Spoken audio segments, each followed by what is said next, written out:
as a mixed race woman, you sound like you identify more in one way or the other. Is that true or no? I identify myself as a Black woman. Yeah. My mother is Black. You know what I mean? I like how you say it, Black. Oh, yeah. I mean, because I feel like my mother is a strong That's woman. right. That's right. I have seen and have felt, and my mother is dark skinned. I have seen and felt her struggles as being a Black woman. And so to me, of course my dad is white, but I am an extension of my mother. That's right. So yes, I am mixed race, but it's how I identify myself. And I identify myself as a Black woman. That is how I've been viewed, how I've been seen. And I remember studying in school the single drop of, Black blood. Right. You Black. You Black. Right. That's how we were raised. That's how we were raised.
Peace, folks.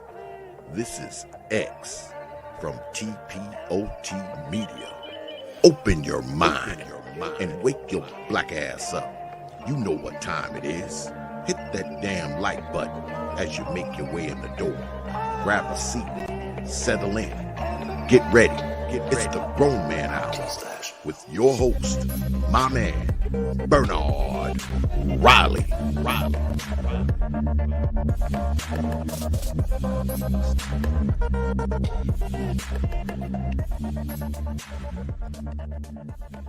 Welcome to Machismo TV, the ultimate destination for modern men seeking to upgrade their lifestyle. Subscribe to Machismo TV and Saul T-Balls. We stream daily from 12 midnight to 8 a.m. Eastern Standard Time, the best male-centric content. Highlight reels without reviewing or providing any editorial bias to the content. We have done so much, with so little for so long, we are now qualified to do anything, with nothing. We have done so much for so little for so long, we are now qualified to do anything with nothing. Shout out to Machismo TV. The link to that will be pinned at the top of the chat. Make sure you go and subscribe and check out Machismo TV.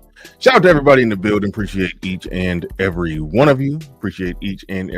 Shout out to Leave It to the Black Woman Programming.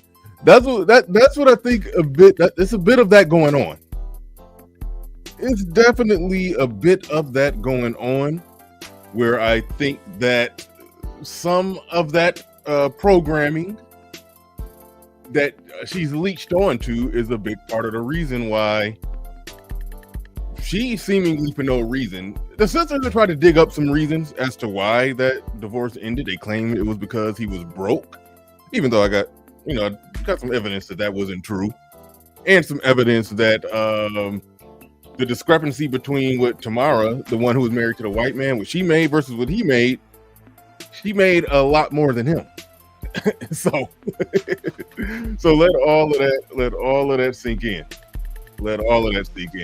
So, but yeah, it's a lot going on there. We're gonna unpack a lot of it. But shout out to each and every one in the building. Make sure you hit the like button. It's the RM saying right there on your way in the building. Make sure you hit the like button. Shout out to Jordan Turner in the building. He says all people deny half of their cultural genetic makeup.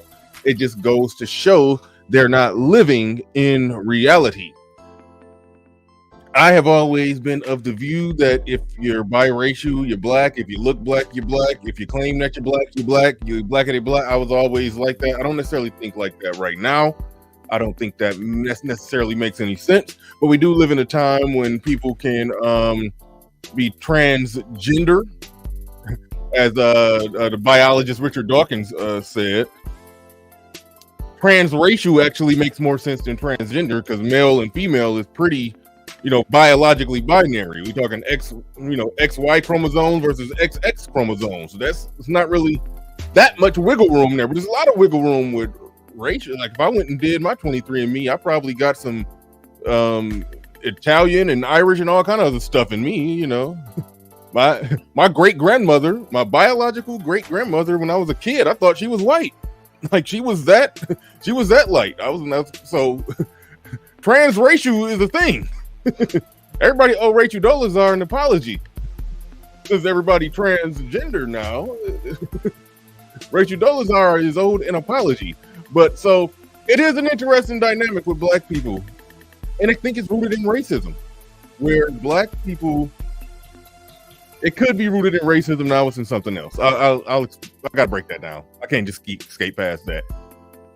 When a black person got a little white in him, he's black.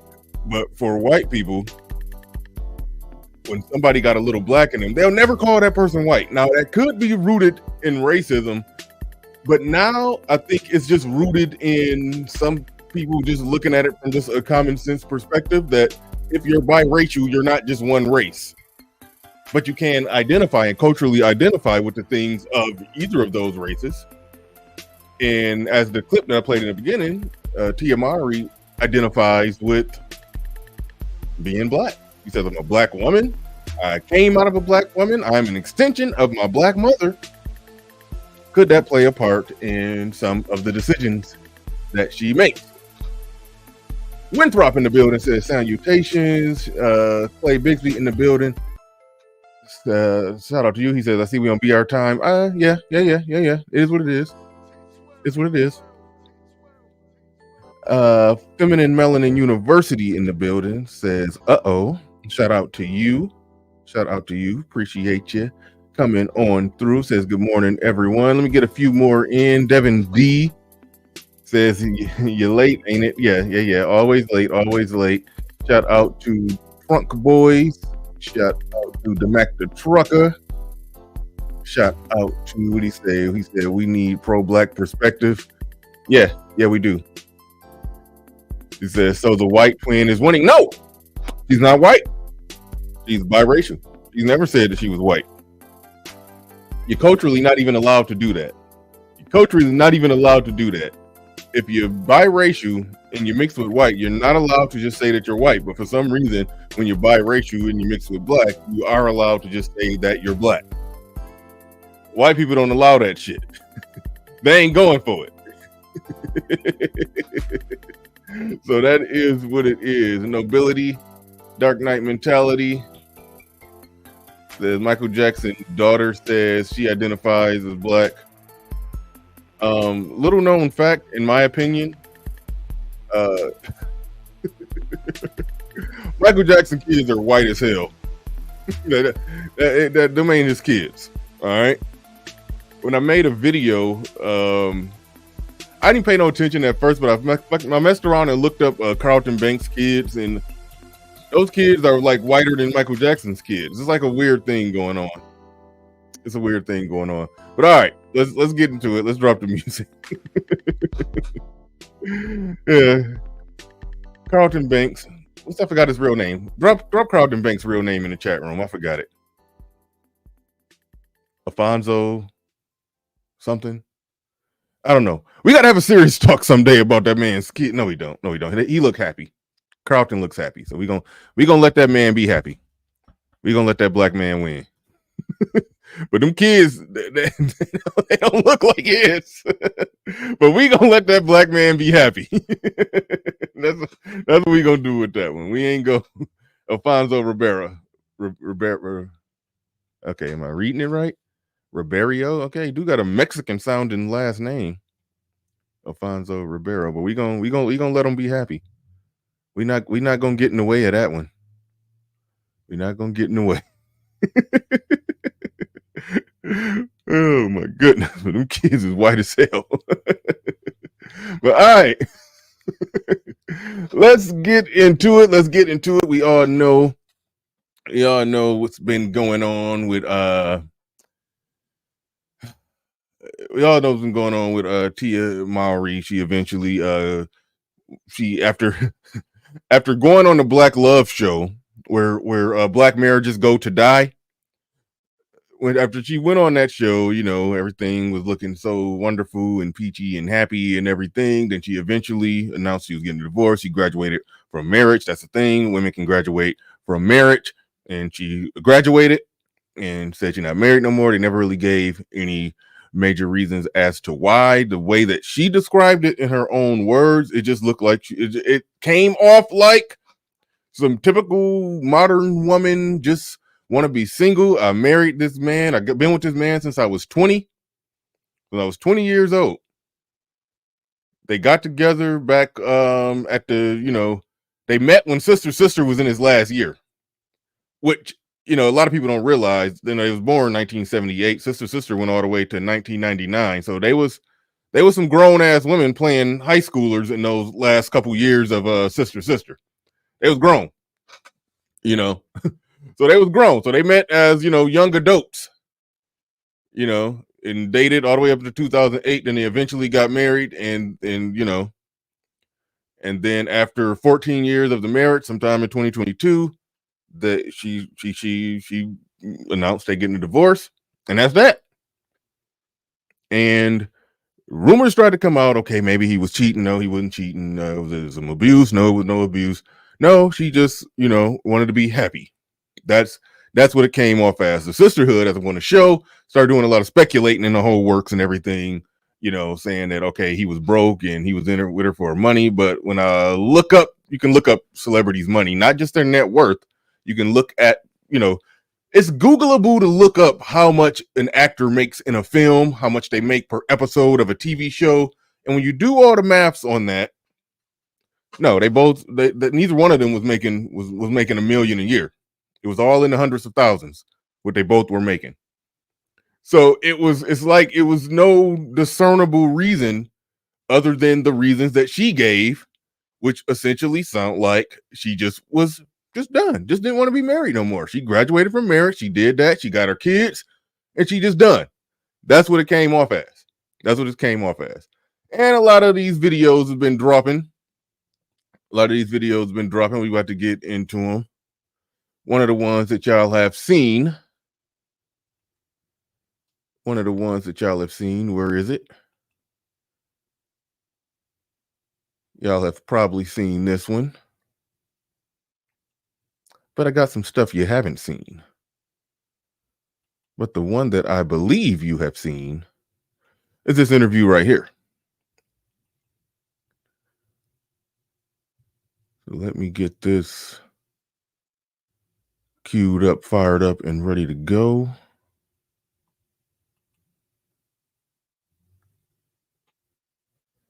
All right.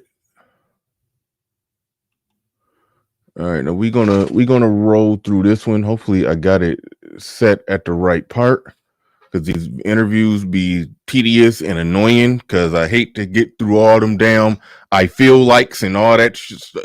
I hate to get through all that, but got to get to the part where they're essentially talking about things that I assess to be relevant, things that I would say men need to hear, that men need to focus on, and men need to understand when it comes to dealing with some of these females in this modern world. But let's go.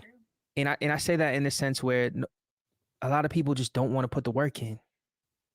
And then there's people that really try really hard to put the work in. And people just relationships anymore. Yes, everybody, we lack that so much. When Sister was over. So yeah. I am who I am today. A lot of it because of my parents.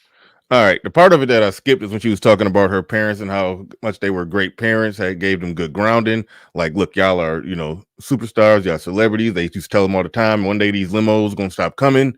And and they would make them, they would go and do all their, young kid star, teenage star, celebrity stuff. They had to come home and do their chores and this or that. Even when they was over 18, nope, you ain't just leaving this house, getting there, do the dishes and all that.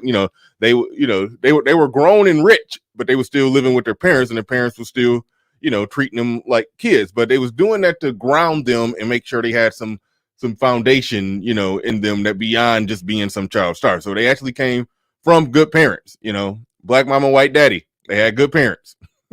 Their parents did a good job based off everything that they've said. But we got to get into some other stuff, details in there. But they're biracial, black mama, white daddy.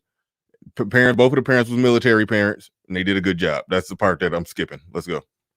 That's really dope. In the dynamic, having the mom, and the dad in the home is so important, because I feel like in today's generation, we lack that so much. I know.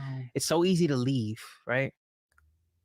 Game changer. Why you say that is not good? The white daddy, black mama. Okay, I'm not saying that they were good parents because the mama was black and the daddy was white. I'm saying that they were good parents based off what she said they did. But I was pointing out that they are biracial with a white mama and with a white daddy and a black mama. I was just pointing that out because it's going to become relevant later when she starts talking about her blackness and why she identifies as black, because she's an extension of her mom. But based off everything she said and how they raised them, they did do a good job as parents raising them. But no, I'll never say that just because the mama is this color or the daddy is this color, that's wonderful. That's great. No. You said their parenting style. Okay, that's debatable. That's debatable. There's a lot of different schools of thoughts on parenting, but they overall wanted to keep them grounded. No. Come on, damn. Let me do the show. He's already like, link, please. Let me.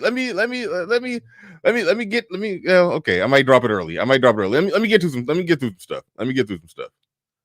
Oh, and I got you on that email with that you sent me. You want the text? I forgot it's text or email, but you want me to send you something. I got you on that right after the show. You might have to remind me, but I got you. It's so easy. Like, yes, nobody wants to stay and work on things in relationships anymore. Yes, everybody. That's sorry to cut you off, but go ahead. No. Sorry. True. And I say that in the sense where a lot of people just don't want to put the work in. And then there's people that really try really hard to put the work in, and things just kind of don't work out. But I just feel like, you see how he tried to catch himself, because he it's two things. Either he tried to catch himself and cop a plea and change that, or that some men are just that damn delusional that they could be talking to the exact woman who don't want to put the work in a relationship, and they could just say, yeah, some people just don't want to put the work in, and then you're talking to the assailant right there in front of you. It's like the questions should be along the lines of, why didn't you necessarily want to put more work in, or what work did you put in to save your situation before you left? Like, those should be the questions. But he's just speaking generally about what other people don't want to do, but don't even realize he's describing her, the person sitting right across from him.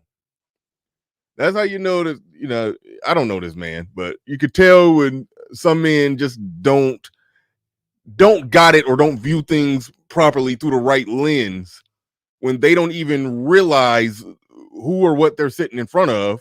The thing that he's saying, the problem is right across from you, and you with a mic with a microphone from your studio in her face, and you not asking her the proper question. I feel like it's so important for kids to have a strong foundation in their upbringing and have a solid man. Like, my dad showed me things that were very important for me to be a man, and he showed me how to love a woman because of the way he.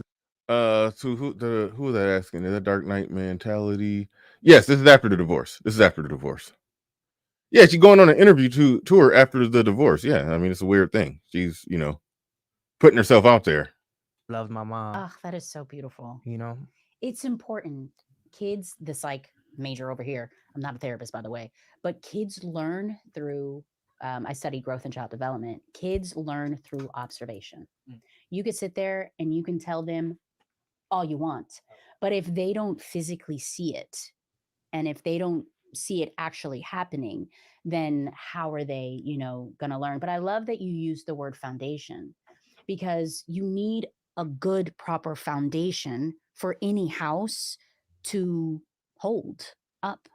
You know what I mean? Like, no matter what happens, in the environment, whether there's a rain, whether there's a storm, or whether there's rain or thunder or whatever, it's like when there's a strong foundation, then it's so hard for that, house to crumble. And I was looking at one of your videos, and you were talking about how, and I was literally just talking to my assistant about this too, how I feel like we live in a society that is preparing people for divorce. Talk about it. Talk about it. How there's rain happens. I gotta back up. I was dotting some I's and crossing some T's in the back while she just said some stuff where it sounded like she was speaking generally, but describing herself, but not acknowledging that she's the person that she's talking about. But let's run that back. Good, proper foundation for any house to, gonna learn. But I love that you use the word foundation, because you need a good, proper foundation for any house to hold up. You know what I mean? Like, no matter what happens, in the environment, whether there's a rain, whether there's a storm, or whether there's rain or thunder or whatever, it's like when there's a strong foundation, then it's so hard for that, house to crumble. And I was looking at one of your videos, and she came from a house with a strong foundation, and you could say that her marriage had a strong foundation. They met, they got together young, they dated and courted and all of that stuff for a while, then they got married, then they had children. They technically did everything the right way. She's talking about the importance of a strong foundation, but the strong foundation wasn't enough to keep her. It's like, I hate to just take a crap on the interviewer, but it's like the next question should be, okay, what was lacking in the foundation that you just established was strong that made you go and not which made you walk away from the marriage? It's like that's crazy. And you were talking about how, and I was literally just talking to my assistant about this too, how I feel like we live in a society that is preparing people for divorce. Talk about it. Talk about it. Let's go. We really, really are. Yes. Because I feel like we use the analogy like throwing the baby out with the bathwater. Living in a society that's preparing people for the divorce. Are you talking about all the support from all the women that you got after you announced your divorce and said that you just graduated from marriage and now you're moving on? It's like, yeah, that's the society of the sisterhood that praise you when you get a divorce without any no signs of trauma or anything bad happening. It's just like, It's like people just want to give up so easily. And it's like, oh, if Keisha's not doing what she needs to do, then whatever. We're just gonna there's 10 other Keishas. You know what I mean? No, it ain't 10 other Keishas. It's 10 million other Keishas. There's too many of them. Anyway, I'm just playing. I'm reading this book called Closer to Love by Vex King, and he was even talking about this too, who I love, by the way. And he was just talking about how we live in a society where people don't want to do the work. People don't want to communicate. People don't want to work hard towards something. And it's pretty It's like the whole world is Hollywood now. It's because social media. You could just grab anybody. You see somebody beautiful, you're in the inbox, you're liking and commenting. Yes. You could talk to somebody from across the world. Yeah, exactly. And it's like, and you sit next to somebody and it's like, you're good, but I saw somebody over there that looks better. But how's their soul? What do they believe? What's their core values? What's their integrity? We need to bring that back. And that's what I love about you. How do we bring that back, though? By what we're doing right now and what you're doing, which is bringing awareness, talking about it, talking about how important it is to keep, those morals and values when it comes to relationships. I feel like we have lost that, Absolutely. And And I think how we get back to that is having examples. And that's what I love about, what your platform is all about, speaking that, truth. Because it's important, Very. It's so important. It's hard. It's, Let me ask you, Tia. Okay, go ahead. How hard is it in the dating world now? Oh my God. What is it like out there for Do we a have single a woman? shot of tequila? No. No, I haven't been single for 5 years, so I don't know what this world is like out there. But I know it. But from what I see and from what I hear, it is. Now, here it is leading to the part where it more or less proves that the men are right in everything that we've been saying. That when women over a certain age think they can get out on the market and do they last call for alcohol, hot girl summer at 42. She's born in 78 and I'm 41. She ordered me, damn, she like 44-ish or something like that. 42, 43, something like that. They be thinking they can get out there and they thinking it's about to go, just everything going just swell. Like I said on one of my last show, it's like the men of high status that would mess with her for real are probably men who had some type of crush on her back during the sister days. And they probably just on some, yeah, I would just like to, smash one of the sister chicks. One of them on the market now. Yeah, I'm just going to pull up and offer her some penis and see what happens. That's more or less the offers that she's getting from the type of men that she actually want to rock with.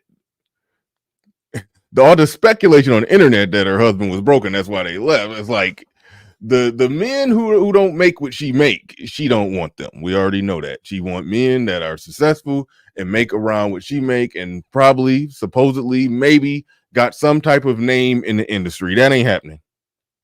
They got young baddies at their disposal. It ain't happening. It ain't going down. And so yeah. So she just out here. She just out here on some, trying to get scooped up, trying to get old school courted. But what's funny is what she's about to say about her husband. That's the interesting part, and that's why this, a shorter version of this clip ultimately went viral. Tough. It is very tough. I will say I've only been in the dating world for, I want to say 3 months now, and it is exhausting. It's exhausting. I want to throw the towel in. I'm like, what is wrong? She want to throw the towel in, so she's been out of her marriage for, I don't know, less than a year. She talking about throwing the towel in on dating. This is the world that they ultimately create for women. They tell them they need to get married, they need to find love, they need to find the one, need to get married. Then once they're married, then all the outside pushing is more or less, you don't have to stay there if you're not happy, and their happiness is fluctuates up and down like a damn roller coaster. If you're not happy, then you can leave. It's about personal peace and self journey and your self-love journey and finding yourself and knowing who you are and defining yourself for yourself. And then they leave. And they go through a messy divorce, and yeah, that's the game. That's what's going on. So when she's saying, I feel like society, and she said I feel like a lot. When she says I feel like society sort of encourages people to separate, it's like, yeah, you look in the mirror. Look in the mirror. With and I will say this. Okay. Someone had told me, and I wanted to be like, no, I disagree with you, and I don't want to believe it. They were like, you just, because my last relationship when dating was, when I was, dating this person, it was beautiful. It was amazing. It was wonderful. There was courting that was, involved. Dating was, my last relationship when dating was, when I was, dating this person, it was beautiful. It was amazing. It was wonderful. There was courting that was, involved. And I was saying how I feel like that's no longer, present, meaning like people just don't court each other anymore. And this person was like, well, that's old news. Like people just don't do that anymore. There's just this whole new way of doing things. And I'm like, you mentioned tradition, and I think that's where it kind of needs to go back to, Okay. So she came from a traditional marriage. She left a traditional marriage.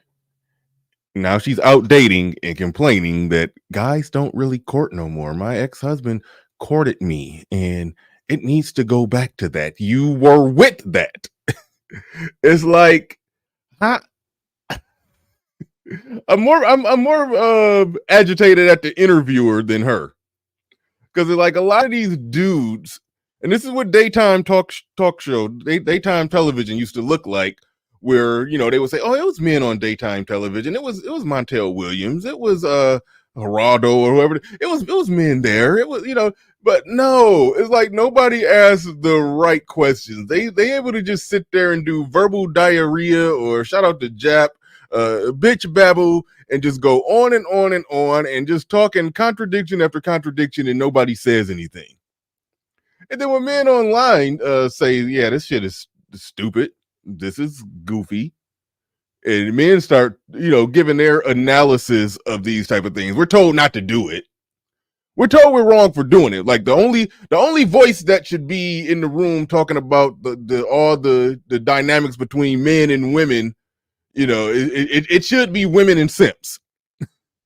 Men who are not simps shouldn't be weighing in on any of this stuff. It's like that's more or less how they try to spin it or what they want it to be. But like I don't know how you sit across from somebody saying what she's saying and you not just like even if he just tossed out little softball questions. Like right now it ain't even softball questions. It's left hand talking to the right hand sock puppet conversation right now. But if he just threw a softball, it would drive a de facto real conversation. But he's not even doing that. Where a man is courting a woman and showing her how much he appreciates her and wants her and loves her or wants to be with her. And I feel like what's happening now, and again, I've only been in the world for a few months, is they have this mentality right off the bat that there is someone else. Do you know what I mean? Like there could be someone else. Is it that they're the prize? Yes. We talking deep here. Yes. We about to get into it. Oh my God, that the man is the prize. The man is the prize. Yes. I'm talking loud. Yes. That is so true. Like they've taken it off of the woman. And if we for the type of man that a lot of them say they want when they state what they want, yeah, it is a prize. But I don't even play the man is the prize thing. I mean, that's one that I never cared about. I don't get into. But for the type of man that they state that they want, that is a goddamn prize. You've won a prize if you actually get what you actually state that you want. Yeah. Read the scriptures, we look in the Bible, the man becomes more infatuated with himself. And it's so true. So I'm a gym guy. I love the gym. I'm fitness. Okay. And I love the idea of building and growing and being successful and all the young entrepreneurs. Yeah. It's very cool to see. But does it come to a point where people are just too self-absorbed? Oh, God. Very much so. And more. And I feel like a lot of men kind of lost women are the catch. Women are. She's saying, oh, yes, people are so self-absorbed. You calling this a goddamn self-love journey of finding yourself and finding inner peace within yourself. Everything that she's doing is self. It's like, how do they not see any irony in the conversation that they're having? How do they not see it? Are beautiful. Women create life. Women create a home. Women are hustlers now and entrepreneurs and doing so much. And I just feel like men don't appreciate them the same way that they used to. And I know, and I hear this all the time, and I know we're going to get this. Yeah. Well, women are different now too. Women are, I understand that. But I feel like men set the tone.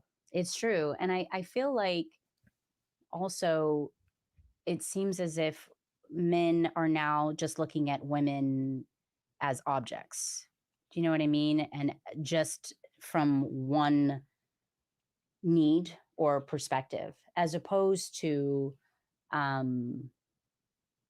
looking at building and growing. And what I mean by building, like building a family, growing. I don't know exactly what she means when she said men are looking at women as objects, but I think that she's drawn that conclusion because she's getting a high number of men who just trying to smash just so they can say they smashed one of the sister chicks. That's just my theory. So yeah, you went from being somebody's wife, excuse me, went from being a wife and mother to just somebody that, you know, somebody want to smash just for a notch on their belt to say they smashed one of the sister chicks. Like that's what she's become. A beautiful unit, you know, for your family and your kids, building for a better future. And I just feel like you know, for your a beautiful unit, you know, for your family and your kids, building for a better future. And I just feel like things are so it's like instant gratification. You know what I mean? They just want something like quick and easy and now. I don't know. It's She was in the exact type of unit that she was describing, walked away from it, and now she's saying it's like people just don't want this thing that I had that I didn't want either. And what is wrong with those other people over there that are doing things exactly like me? What is wrong with them? It's not easy. We live in some crazy times, Yeah, right? It's a very tough time. But I believe, as you should. I'm not gonna, you know, give up. I just want to put that out there too, that yes, it does seem as if there's, what do they say, pee in the pool? Well, I hope it ain't pee in the pool. I don't know what it is. But I just truly believe that, you know, there are people, and this is what I love about your platform. Yes. I follow you and I follow some other guys to even keep me accountable and show some sort of accountability and believing that there are people out there that, you know, all right. really. All right. I think we heard enough of this one. All right. Let me drop this one off. I think that was pretty much it. Yeah, that was pretty much it. All right. Now let's get to what I'm talking about in the title here.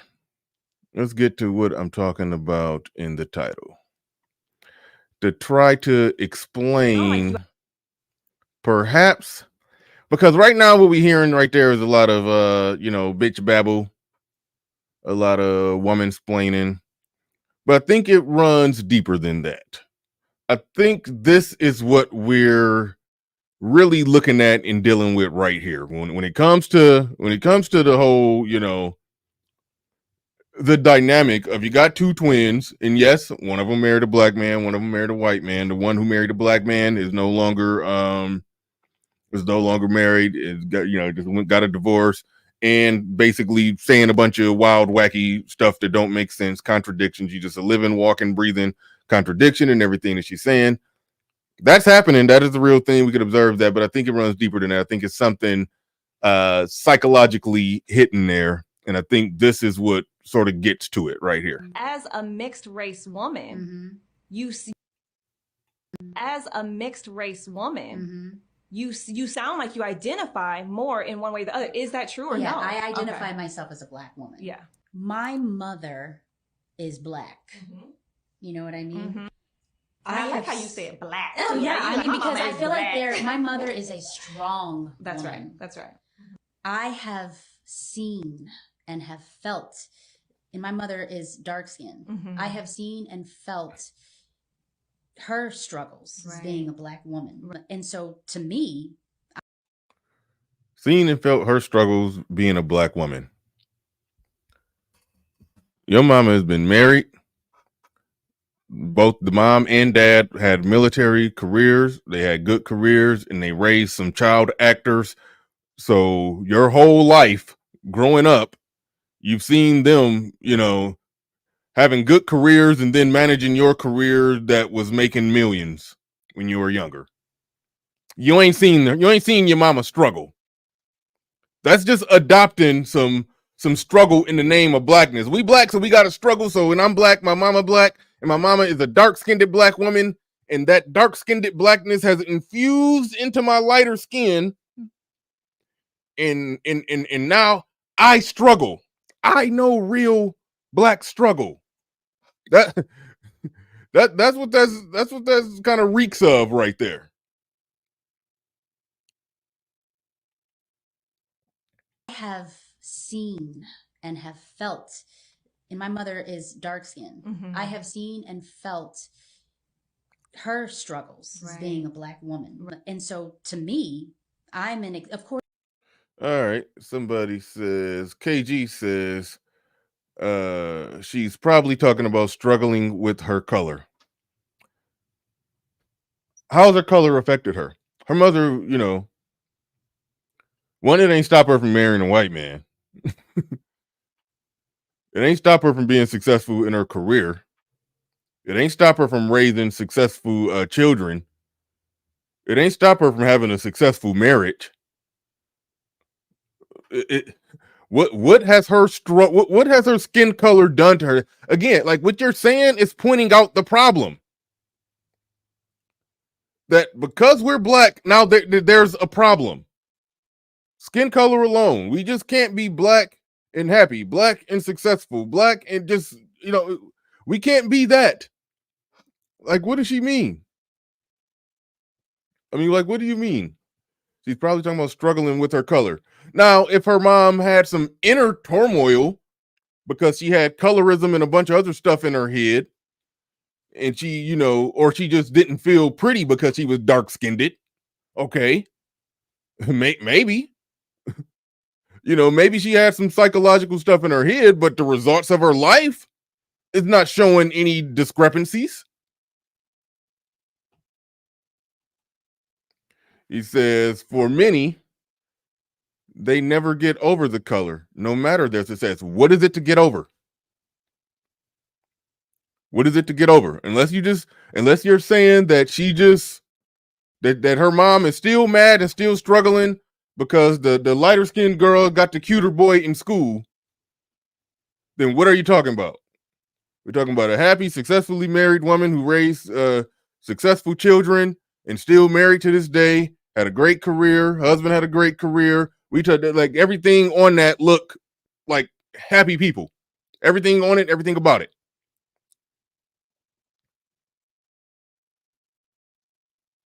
Felt, and my mother is dark skinned. I have seen and felt her struggles as being a black woman. And so to me, of course my dad is white, but I am an extension of my mother. That's right. So yes, I am mixed race, but it's how I identify myself.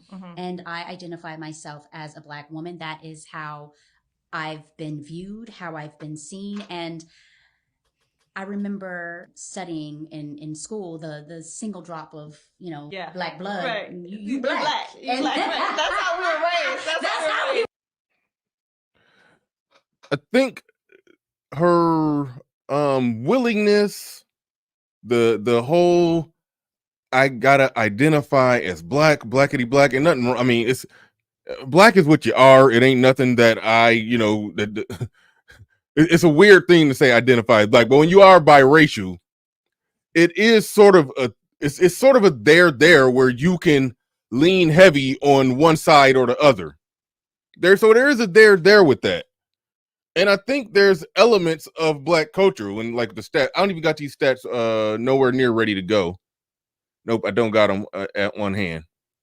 I'm checking right now. No, I don't got those divorce stats on hand. But there are some divorce stats that show that not only is the black marital rate low, but the black divorce rate is high. Like black people divorce rate, we're the only group where the divorce rate is significantly higher than the marital rate. Like we're the only group where it's just, like we don't get along with each other. And if we ain't getting along, ain't shit getting, we ain't working a damn thing out. I think that's a lot of it. I think that's a lot of what's going on there. I think there's aspects of black culture that I think she adopted that the other sister didn't adopt, to the point to where it's like, she's like, fuck it, I want to be free. I want to get out there. I want to do what I want to do. I want to go out and date. And they've been together since, sister. And when I say that, it sounds like they've been together since they was kids, but no, sister ended in 99. They were born 78. So they was 21 right there playing high school kids. All right. It started in 94. So they was older. They probably was like 15 playing 12. And then by the time they was 21, they was playing, 17-year-olds. Like that's what it was. So they've been together since back then. And they probably had a very observed lifestyle. And I don't want to say sheltered or protected or whatever, but I know it was always eyes on them, either the parents or whoever was, working with them, the managers, the handlers, or how y'all like to say. Somebody was always watching them. They couldn't go nowhere and have sex. It's feasibly possible that if they met, towards the tail end of sister, like, I mean, I don't know if he was her first, but he was somewhere in there, because they had a sheltered lifestyle. She wasn't just running off getting smashed by nobody. That dude might be her first. And so she's like, I've been with my first for 20 years. I gotta get some new dick. Like that's how I interpret all of this, is her roundabout way, bitch babble way of explaining that she wanted to go get some new dick. Like that's how I interpret this. And I do look at her whole, the mere fact that she has some firm identification with blackness as a part of her moving in the way that she's moving. Now, plenty of white people out there getting divorced, but the divorce rate is high as hell with black people. You're a black woman, you married to a black man, you find reasons to cut and run. Like, you find reasons to start hating this nigga. You find reasons. I'm over this shit. I'm tired of this shit. I can't come home every day and you up in this goddamn house, breathing and shit. Like, could you quit all that goddamn breathing? It's like arguments and bullshit like that be what's going on. I think all of this is just the public display of it. Like, it's stuff leaking out where Jeezy is more or less explaining that Jenny Mai is, kind of hell on wheels, but she get on that show, the Look, the Talk, the View, the whatever the hell, and she was always the one that says all the right things. Actually, Tamara, I forget. I think it was Tamara on that show. She was always the one that said all the right. Like, they say the right things through all the crazy stuff, through all the Lonnie Love lunacy. They're the ones that would say the right things. The real? I was that off? Damn. I don't know where I got the look, the talk, It got to be a show with that name. I've seen it somewhere. But anyway, they would put on their public displays. You would hear the bitch babble, but behind the scenes is hell on wheels. Now, one thing that we got to get into, speaking of the sisterhood, we got to get into this right here. Oh, somebody said the talk was on CBS. Okay, I can dig it. The talk was, you said, hold on, where is that at? You said the talk was Sharon Osbourne and Eve's show. Oh. See, yeah, I know I don't be tripping. Completely. But, all right. Now, let's get into this. This is an aspect of it that ain't too many people talked about, at least not around in this space, but in the sisterhood space of it all, they just done called this man a brokety broke deadbeat. That's what they just done called him. Like, they clowning this man and they saying this woman been carrying the full weight of the marriage on her shoulders financially, and he was just financially dead weight. It was some stuff that leaked out that it's I'm no fan of it, but I can't help but laugh. I wish it didn't come to this, but yeah, he was trying to get the prenup thrown out in a divorce. Even though I think through most of the marriage they made about the same thing. I'm gonna show the evidence of that. But I think she had a lot of money, because there was a moment early on where she was making a lot more. Like, I mean, they met at the end of the Sister, and then if the parents were good parents, all the millions they made on Sister was put up, and they couldn't really get to it. So when the marriage first started, they started out with a nice little cushion coming from her sister money. I mean, when their relationship first started, but then they got married eventually later. And we go to get into that, but this is what the sisterhood is saying. So I gotta respond to this bullshit here. And it got to a point where Tia finally had to come clean about what caused the divorce, hinting that Corey was a financially deadbeat partner because he didn't contribute anything financially to their household. Tia is not the type to be messy on social media, but then she managed to say, all right, so with little evidence, conservative says good for him to get the bag. I hate that it has come to this. I know you laugh and smile and rub your hands together like Birdman or whoever do that when you see stuff like that. I actually don't like that it has come to this, but that's where it's at now. Men gotta go for blood. Get the bag. It's like, it is what it is. I wish it wasn't the case, but I'm like, go for it. But here's the deal. With little, this is part of their evidence that this man was broke and that Tia was financially carrying the marriage, and that's why she left. This the evidence right here. Financially to their household. Tia is not the type to be messy on social media, but then she managed to send her message across when the Neighborhood Talk made this post about narcissistic partners that didn't contribute financially to the family. I'm so happy we live together. I'm excited to pay our first bill. The rent's due, right? Who on earth is excited to pay bills? And what do you mean together? Hey, you live here, so you're not gonna pay it. Wait, what? So what would you do if I wasn't living here with you? What would you do? I would pay the rent and all the bills. Exactly. So why do you need me to pay the rent and the bills if you can do it by yourself? It was your idea. It was your idea to move in together, so you're not gonna help pay any bills. I'm in between jobs. I done put in 5 applications. And why'd you move in with me with no? So why you gonna kick me out? I thought you loved me. Love don't keep the lights on, but love keeps our relationship on. Is that not worth anything to you? It's worth something to me, but I'll have a job within the next 6 to 12 months. 6 to 12 months? What am I supposed to do till then? Do what you do if I wasn't here. Duh, you said it earlier. What?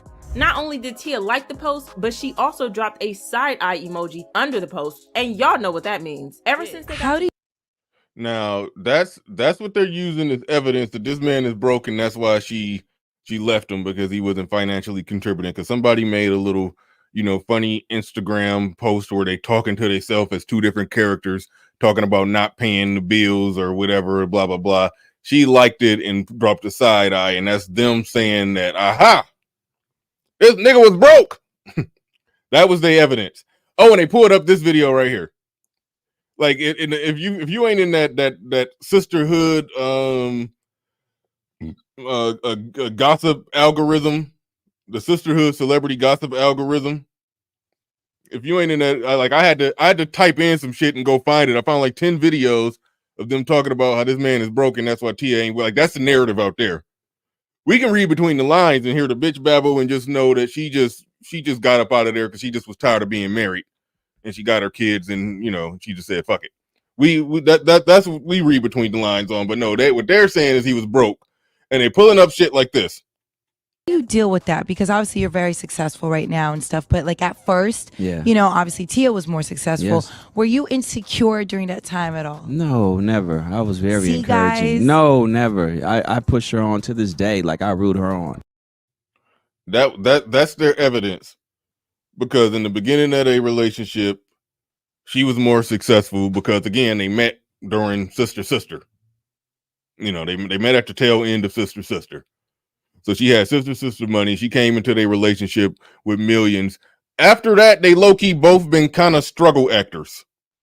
And a struggle actor can make some money. Not a full-blown starving artist, I'm talking a struggle actor, somebody who got a big name and potential, had a good start when they were children, but didn't reach full potential. That was him. He was like the dude when he was younger, and he was coming up through that little era of child actors and or whatever. Like he was on that, and and I don't. According to women, he was real fine back then. In his teenage and like early 20s, and he was supposed to be a big deal. They thought he was gonna be the next Denzel Washington. He was that fine to them, but he never got a big break in a big movie. But he had small roles in big movies. Like if you go look at his Internet Movie Database, dude, he was in American Sniper, Gran Torino. He had small roles in big movies. Those roles be paying hundreds of thousands of dollars.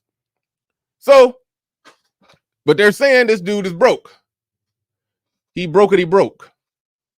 And that's why the relationship ended. That's why the marriage ended, because he wasn't financially contributing.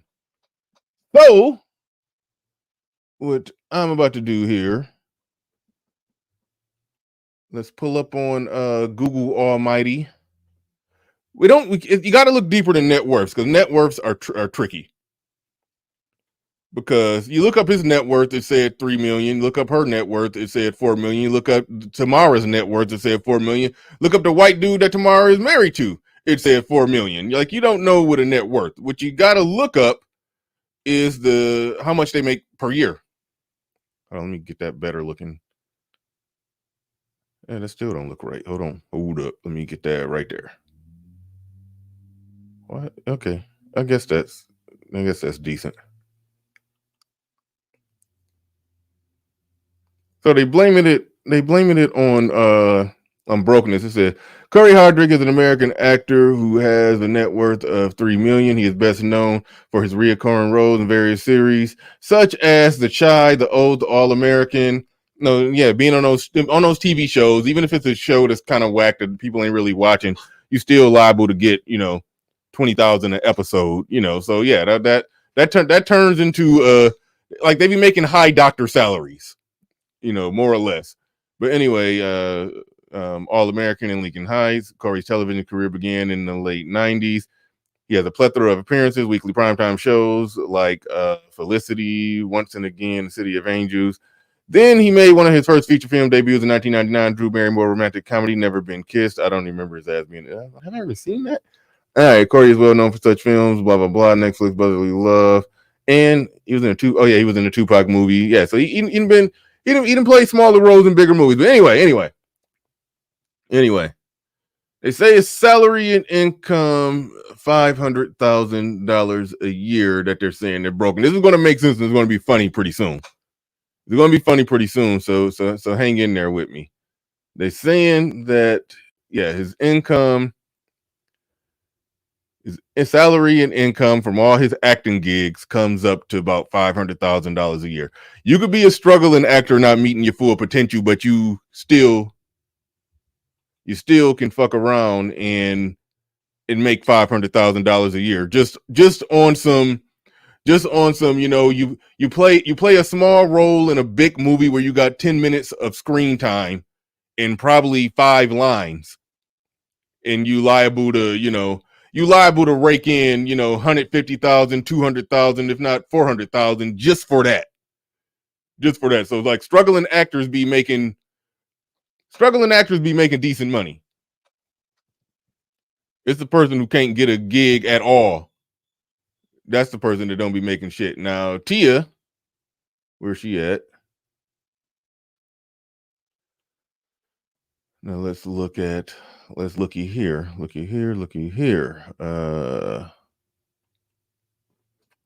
Doing some quick maths. I hate them pop-ups being on there. So how much does Tia Mowry make? Latest income salary. I don't need to read her shit. Yeah, I basically know it, but it says her salary roundabout per year, $693,000. $693,000. So it wasn't about money, but he wasn't as successful as she probably would have liked him to be. She definitely bet on a horse that didn't win, because he never became a really big time major actor in major featured films. He's always just played smaller roles. But truth be told, that's really all the hell she been doing. It's the other sister that's married to the white man that's been on all the major shows. But y'all should be able to see that right there. He make 500,000, she make about 700,000. Now I'm saying, now that's important. That's important for this reason. And for this reason right here. Follow me here. Follow me here. I'm getting somewhere. I'm building to something. Because when I saw all those videos of them trying to call that black man broke to try to justify this black woman breaking up a family, I said, well, hold on. Let's look at something here. Let me pull this up. Now, Tia, her sister, this is all the people that was on The Real, not The Look or The Talk, as I thought it was called, on The Real. These are all the people. That's the crew. See Jeannie Mai, you see Lonnie Love. I don't know who this Asian lady is, and that's Grimace right there. So y'all see them. All right. So Jeannie Mai made $2 million a year. Amanda Seales, that's Amanda Seales? Okay, I guess. I don't know. Amanda Seales made $2 million. No, Amanda Seales made $3 million a year. Grimace made $3 million a year. Tamara Maury Housley, got that hyphenated name. She made $4 million. She made $4 million. She's the one getting the bag out of the two of them. Well, really, out of the three of them. Now, here's the catch. This is where we land the plane. Because it is the case that, hold on, let me type something. Hold up.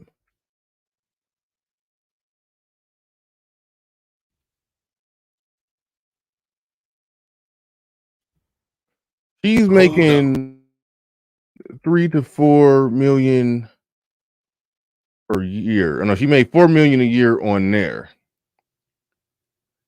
She made 4 million a year on there. I wasn't even going to look up her overall. But if she was on her last gig, oh, here it is right here. Here it is right here. So I do want to pull that up. It says, oh, damn it, I'm not finding it. Okay, but that don't matter. Yeah, I just saw her last gig. She was on that show, and she was making 3 million a year. All right, just I mean 4 million a year. My bad, 4 million a year. We just keep it right there because what I just tried to pull up wasn't really, it wasn't it. I should have had that one ready to go. But 4 million a year in her last gig. All right, 4 million a year in her last gig, and they're trying to call that black man broke to justify that black woman who identifies as a black woman, to try to justify her breaking up that marriage. Now get this. Get this.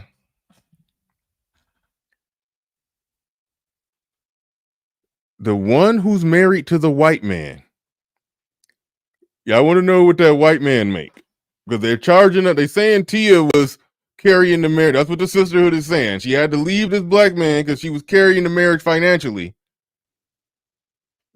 If Tamara Maury, the one married to a white man, was making $4 million per year, well, what was that white man making?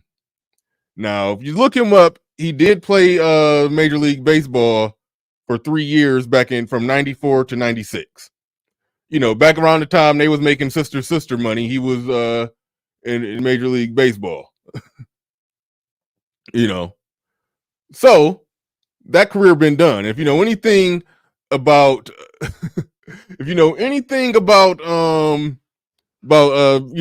professional athlete salaries, if you play only 3 years, that means you signed your rookie contract. Your rookie contract was not that big. Oh shit! See, I'm even getting it wrong. You said he was in the minors? Man, get the hell out of here! I thought he was in the major leagues. They said professional baseball player. If he was in the minors then that mean he ain't he even if he was in the even if we accept what I thought that he was in the major leagues, because that's what I thought I looked up. A lot of people saying minors. Okay, fine. Even if we accept what I thought, he was in the major leagues. A rookie contract ain't shit. I mean, it is for me. I take it. I'll take that $1 million a year. But if you make $1 million a year for 3 years back in '94, from '94 to '96, that's damn near 30 years ago. That money is gone. But he did have a career after that. He was a journalist. All right. He was a journalist making, he worked for Fox News. He was like a Fox News journalist. And they said his income and salary was $200,000 a year. That is a good career. That is a damn good career. All right. $200,000 a year. But here's the thing. The black woman that was married to a white man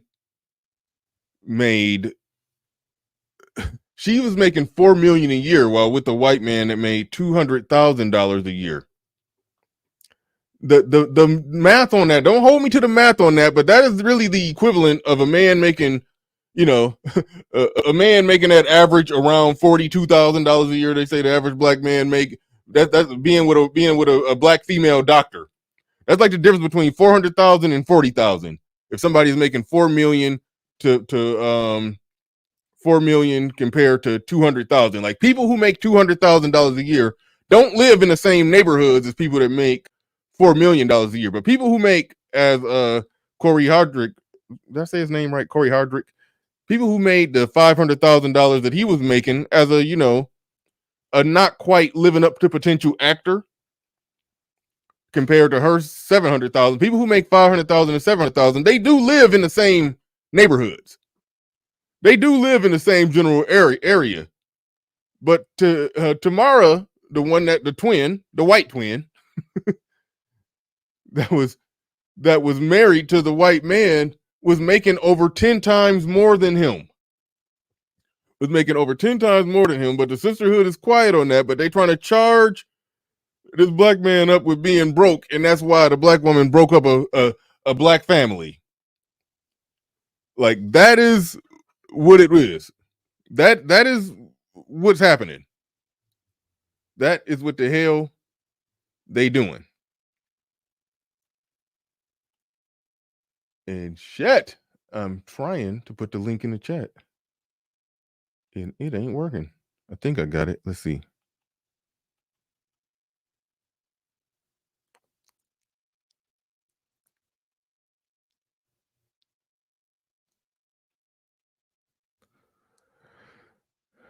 All right, the link is in the chat.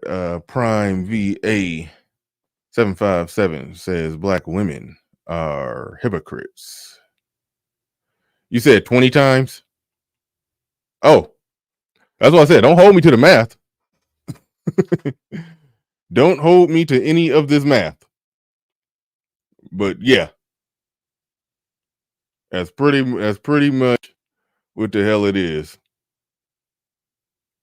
But so according to the sisterhood, it's okay for Tamara to essentially be financially pulling the weight in the marriage while with a white man, but a slight couple 100,000 difference in the realm of 500 and 700,000. That's dead weight. That's dead weight that they are trying to pull out and attach and apply to this black man. Now we are joined by Game Changer and Hood Conservative. Shout out to each and every one of you. Hold on real quick.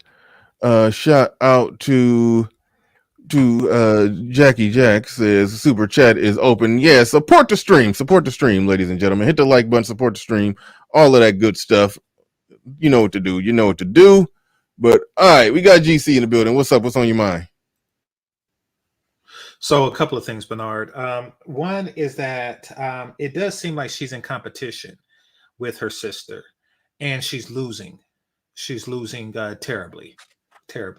I mean, because what's going on is when you have twins, and I don't have a twin brother, but it must suck to lose so badly to your twin in an area that is part of your likeness, you know, like because basically, you know, your looks is what gets you on TV, is what gets you famous, is what propels you in the direction you're going. When you work in entertainment, looks is a large factor of your success.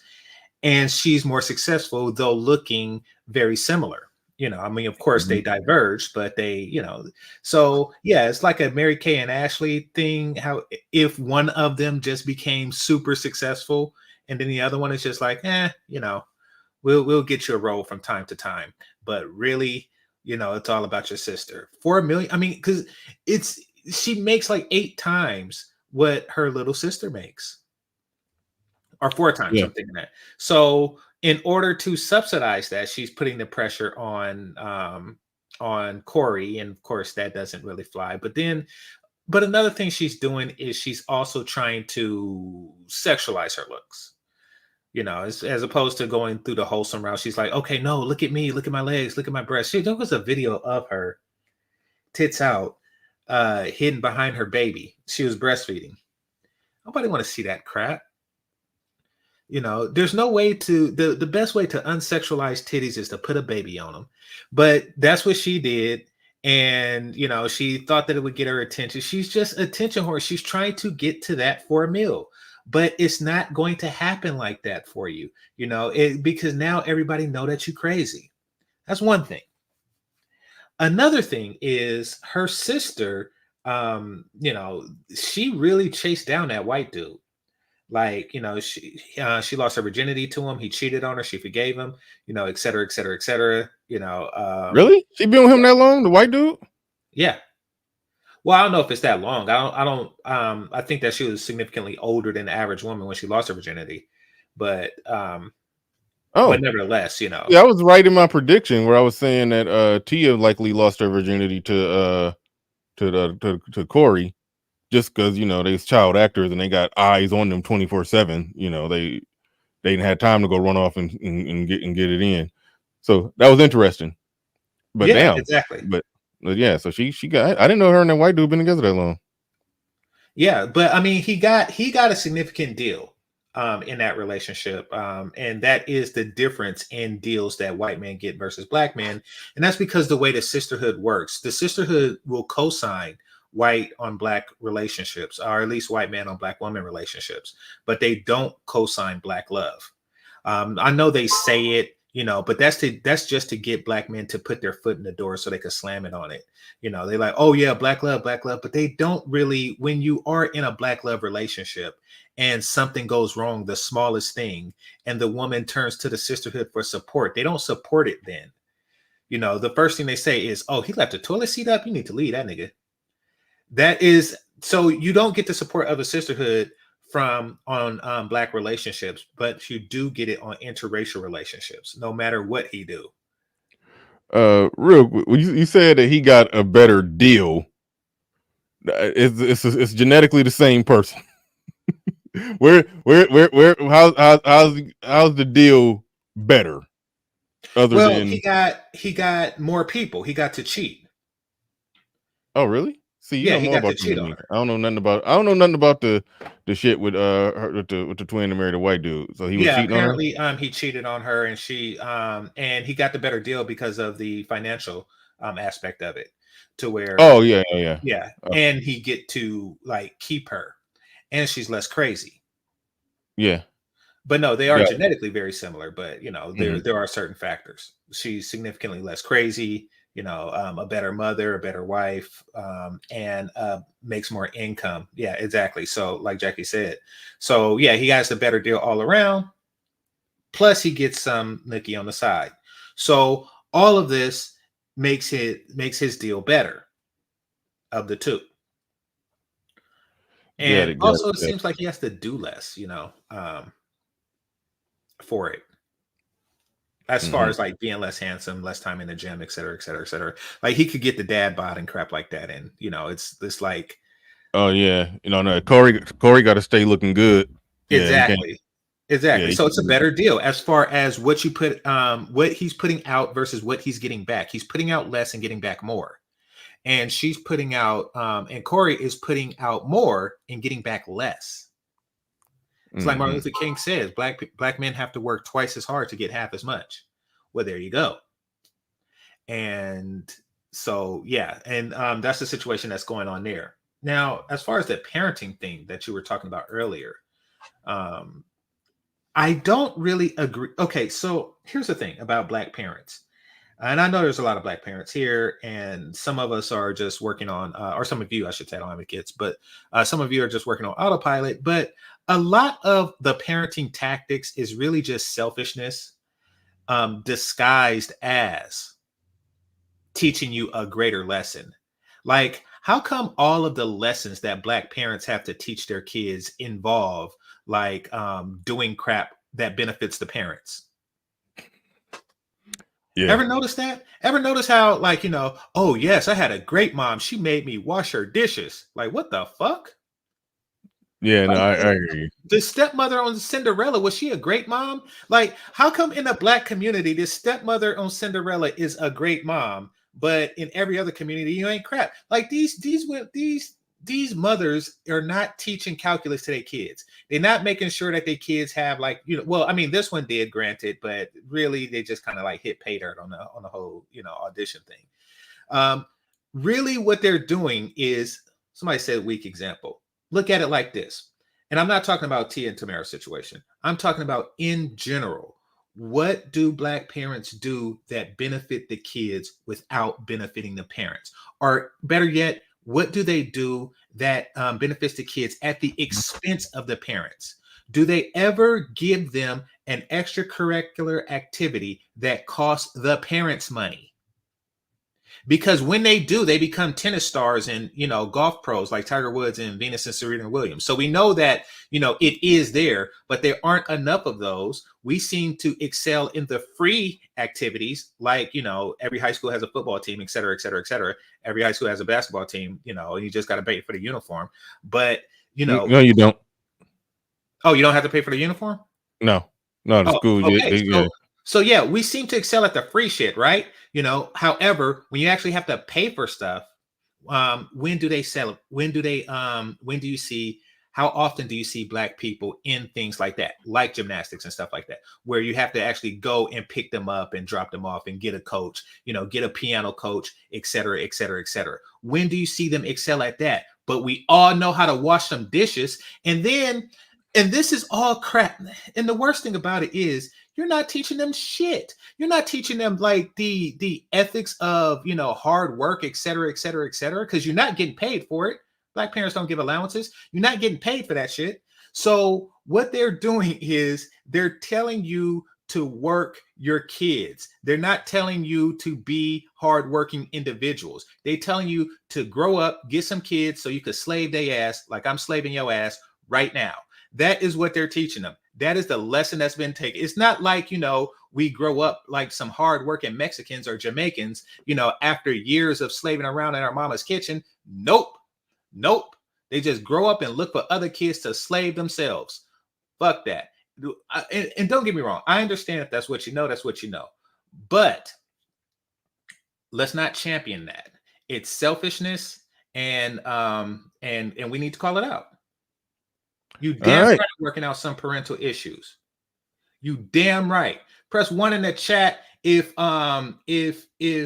your parents spent more time focusing on if you did your chores versus if you did your homework. Press 1 in the chat if that's the case, because they'll check to see if the floor is mopped, and they'll check to see if your if the living room floor is vacuumed.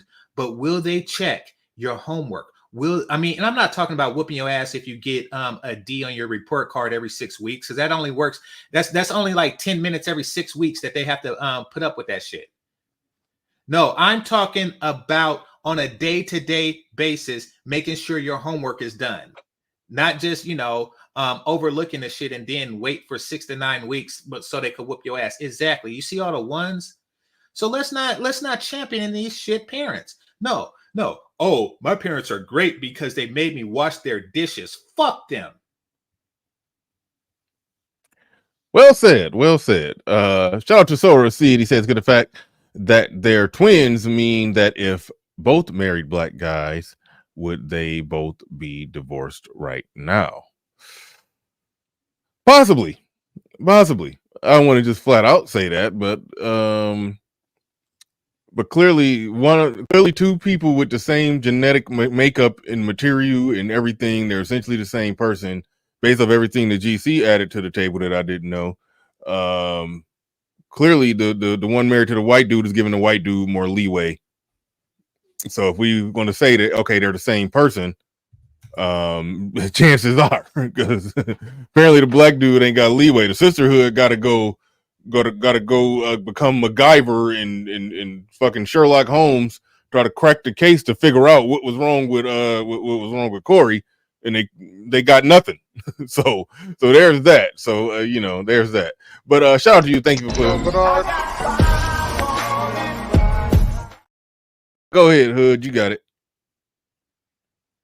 I was just gonna say, this is reminding me so much of something that I've been kind of, I guess I might do a whole stream on this. I got to really work this idea out in my mind a little bit, but I've been playing around with a concept, and you probably heard me say this sort of thing before, like, you're going to respect me like you respect the white man. That's basically my stance towards black women at this point. And I don't come to that stance just willy-nilly. You know what I mean? I don't identify as white because I want to. I identify as white because it's the one thing that's going to buy me respect from these bitches.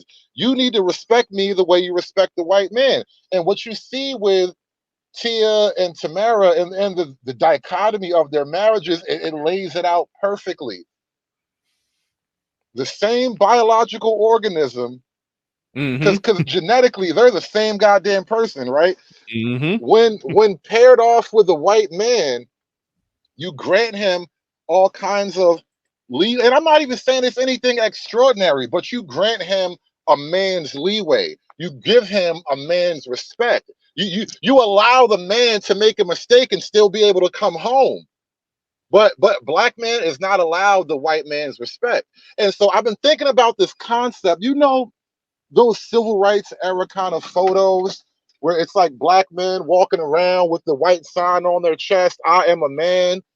And in a lot of ways, we've never left that framework. We've never really left the whole protest to be respected as a man. However, the difference between then and now, and why the politics of black men has to be oppositional to black women at this point, is because over the years, since we've had the whole I am a man display with the whole white placard saying I'm a man and all that, we've come to a point of divergence with black women, meaning white men, by and large, do not go out of their way to disrespect black men. White men, by and large, are not going out of their way to attack and denigrate black masculinity. It is not white men trying to convince black men that you need to take care of her and all of her bastard children, otherwise your blackness is lacking. It's not white men who are trying to convince black men that 50-50 is a masculine approach to life. That is black women going and 360 degrees of attack to whittle your manhood down to something that they can put in their back pocket. And I just argue that black men, in terms of our relationship to to black women especially, and frankly, this is one of the reasons why those black male white female relationships are so desired by black men, because white women come off the back treating you like a white man. White women don't treat you like a nigga when they fucking with you, unless that's the weird kinky shit you into. But when it comes to black women, you don't get that same basic respect, because for white women, it's not a white man's respect, it's a man's respect. But when it comes to black women, they only see that as something beyond what black men deserve. So if they happen to get a white man, then you find out it's so true to character that you find, oh, well, he did all these crazy things and she took him back. He beat her. She took him back. How many times you hear these little stories of my white ex-husband calls me the N-word and I don't know what to do about it, right? It's always that. And so my call for the black man your civil rights move for the modern era and going forward is I want to be respected like the white man by one in particular. All right, I am not laying that at the feet of a white man. Bitch, you gonna respect me, or we gonna have problems, or it won't be nothing. Yeah, well said. You started borging a little bit at the end, but we got it. But no, good shit. GC, what you got up here? No, I was just saying, to capitalize what Hood Conservative was going on, it says damage the image and reputation of black men and boys whenever possible. Yes, absolutely. They're going to do that. And this is just an opportunity to do that. That's why, they went with the whole, oh, Corey's broke, knowing damn well they never been with a guy that made $500,000 a year. Not in the history of their own vagina. Have they ever, been with a guy that long for that made that much, but he's broke. Their definition of broke is retarded. It is, and it varies from circumstance to circumstance, but they just seen it as an opportunity to damage the image and reputation of black men and boys. So that's what they're doing. Now, as far as, what Hood was talking about and what I touched on earlier, the discount that they are providing to white men, or the respect of white men. Yes. I know a lot of people here, they like to complain, like, oh, Pookie Ray Ray. He's the only one that, because according to him, he is the definition of blackness. According to them, he's the definition of blackness. Black is defined by, a black man is defined by his ability and willingness to put up with a black woman's shit. And as a result of that, Pookie Ray Ray is the ultimate black man. But do you really want what you assume that he has? A woman who is going to give you shit? A woman who is with you for the ability to chronically give you shit into perpetuity? Is that what you want? Just a lifetime of disrespect? You see, the civil rights thing, the Jim Crow era, it's very unique in the sense that it really gave black women a taste of emasculated men, societally emasculated men. They got a taste of it. They're like, ooh, I got a taste of dealing with a man that is viewed as a second-class citizen legally. I got to be with a man who feels like crap all the time. Because he has to sit at the back of the bus, or he can't drink that good white water, or he can't whistle at that white woman. They enjoyed that. They enjoyed that the only time he felt like a man was when he was with them, and they could take that away from him at any time they wanted to. Now, what's going on now is that they miss it. They miss it. They miss Jim Crow. Yes, it is not wrong. It is not wrong. You want us to feel like shit. You enjoy, I'm talking to Gala's Galaxy. You enjoyed the humility of a Jim Crow era black man. And that's what you want. You wish that you had one of those yes sir, boss men right now. Why? Because you know that you could drop a penis on him at any time. At any time, you can just say white man. Drop a what? Drop a penis on him. Means that you pull your penis out and show your masculinity to that person. She wants to pull her penis out on a... Yes, I know that y'all went through Jim Crow. And I'm saying that there was benefits. There were benefits. Okay? You're women. You're supposed to be second-class citizens to your motherfucking man. However, when your men are second-class citizens, you have a right. You are in the same boat as him. And you miss that. You miss the humility that comes with that type of man. Yes, you do. You wish you had a chronically humble man who society assures of his humility. Why? And I could tell you how I know. I know by the, yes, I am right. I know by the way that y'all treat unhumble, confident men. I repeat, I know by the way that y'all treat unhumble, confident men. Every time you have a CJ King or something saying, I am the prize. Or in fact, Tia Mowry was just talking about how men think that they are the prize. Mm-hmm. That is the point. Jim Crow men didn't think that they was the damn prize. But us free folk us free civil rights people folk, we understand that we are the prize. We understand that we got a big ass dick and we don't have to put up with your shit. And you understand that and you fear it. You fear it. You look for the humility of a person who walks around with his head down, because if you lift it up, he'll get his big dick cut off. Well, we ain't those people anymore, and you have to deal with a new breed of dick to suck. All right. Yeah. All right.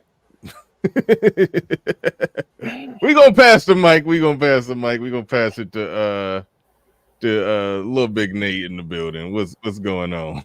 What up, Bernard? How you doing, man? Salute GC, salute Dirty. Salute. Just wanted to say a couple of things. I want to push back a little on what Hood Conservative said. You know, him saying that black women only respect white men. You know, I'm very careful, and I encourage the men in the space to make distinctions. It's very important you make distinctions, you know. I got a t-shirt that's coming out on the littlebignateshow.com. One of my brilliant quotes: the white man is not the devil, the white liberal is. Black women do not respect white men in general. Black women respect men that submit to them and help them facilitate their terrible decision-making and destructive tendencies. Those are the men they respect. I got a show coming where I'm going to show why cops kill the black people they kill. The last 3 weeks, I took a couple of weeks off. I started watching these body cam videos of police. And it is amazing the difference between the way black people act when the police come around them and make lawful requests of them, and the way other people do. Now, of course, these channels, and there's dozens of them, white boys are brilliant. They found a way to make probably $100,000 a month by starting a channel where they simply download the camera footage, narrate it, and some of these have 20 million views on their channels. It's amazing. Shout out to the white boys, you know, who lean to the political right and believe in capitalism. But I could not believe, because I had never watched these body cam videos before, and there's dozens and dozens of channels of them, the way black people act with police. Now, of course, they're going to show the most crazy, the most, violent. And when you compare the most violent white videos to the most violent black, it's not even close. And of course, the most violent people with cops are black women. I'm going to show you on my show. You will not believe how so many black women act with police. Now, the policeman, usually white, he's an authority figure. Black women don't like any male authority figures. So they treat white police like dogs, spitting on them, calling them racist. I have videos I'm going to play, black women trying to bite police, punching them, screaming racist. Dude, you cannot believe how terrible. And of course, this is not indicative of all black women, but there are literally hundreds, if not thousands, of these videos. The black woman is the absolute worst with police. The black man is second. He is horrible, effeminate, weak, screaming racism. Niggas got 4 warrants out. And instead of just dealing with them, you end up with felony charges with violence against a peace officer because you had a broken taillight and didn't want to get pulled over. And now you're in jail for 10 years. It's insane. Black people, especially those that lean to the left, because those are the ones that don't follow the law and make excuses for everything. But, you know, and also you can look at the dynamic of black female, white male relationships. There's a woman in my family. She has 2 white baby daddies. My right hand to God. I've talked about this before. And both of her white baby daddies, she controls them. She would beat them. She still beats the one she's with now. This is just the truth. If you look at a lot of black female, white male dynamic, they have to be in control. So that's why black women don't respect white men. They respect white liberal men who will help them and give them the excuses and facilitate all their terrible decision-making through single motherhood, through putting marriage at the very last thing they try to accomplish in their adulthood, and all the other terrible decisions so many black women make. So no, I don't think black women respect white men. I think black women respect any man that will bow to them and worship at the altar of the black vagina. That's just my opinion. Thank you. Well, I think you're confusing pseudo submission with respect, because they do give pseudo submission to those guys.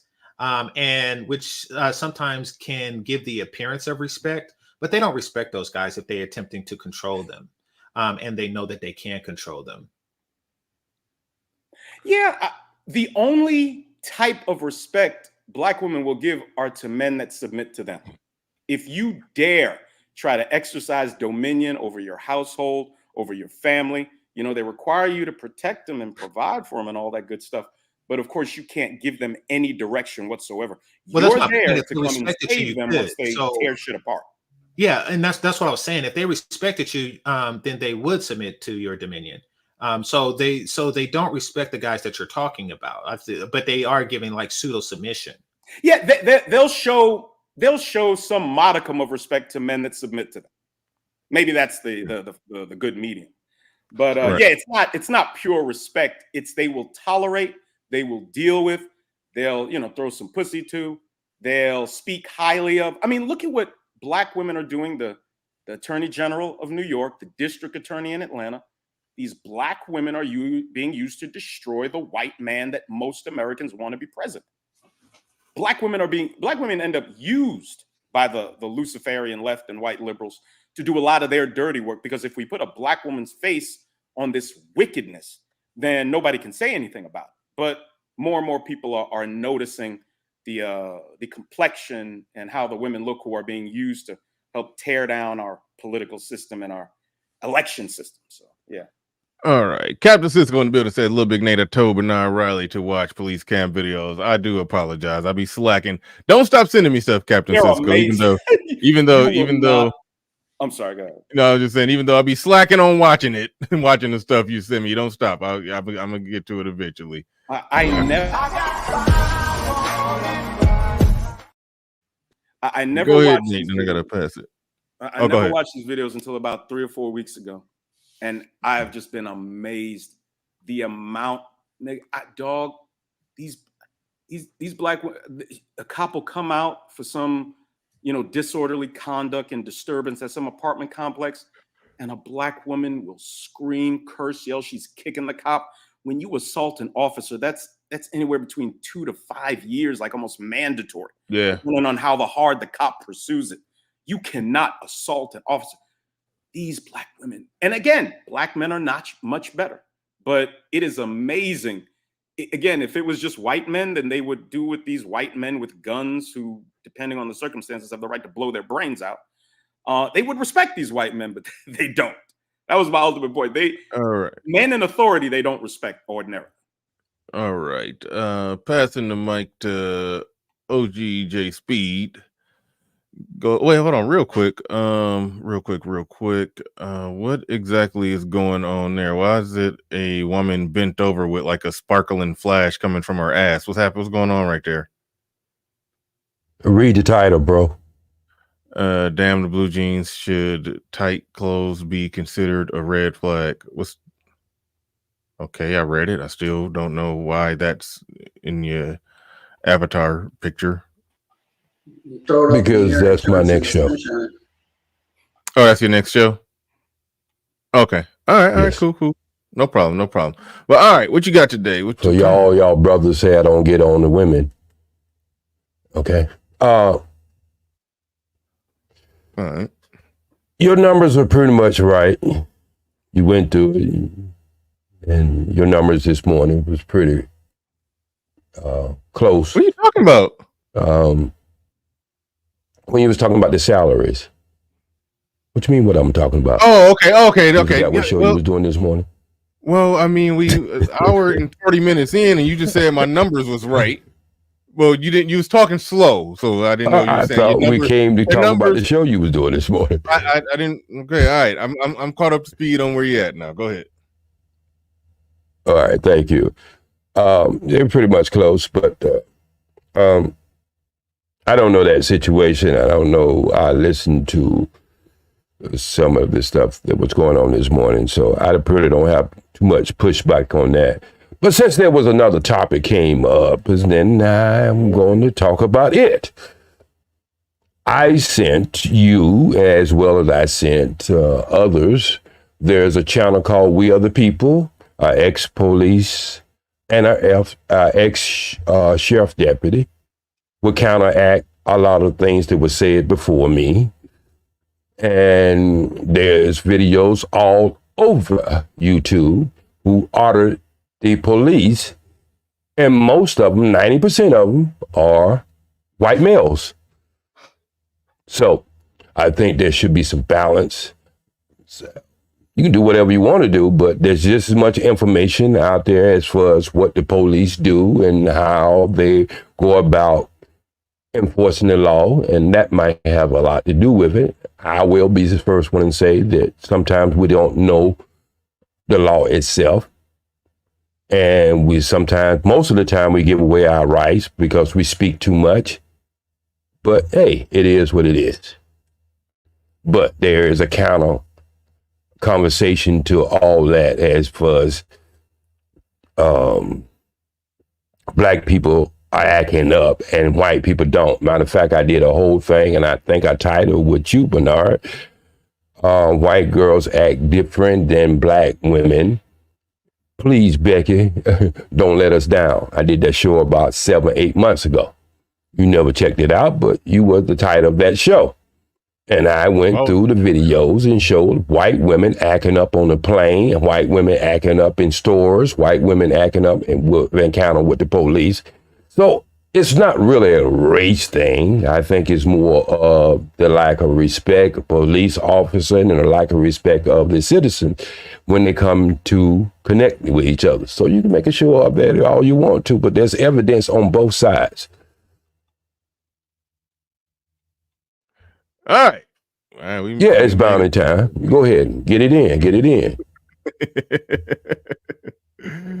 You don't like to hear the truth, but you deal sooner or later. Your ass will have to deal with the truth.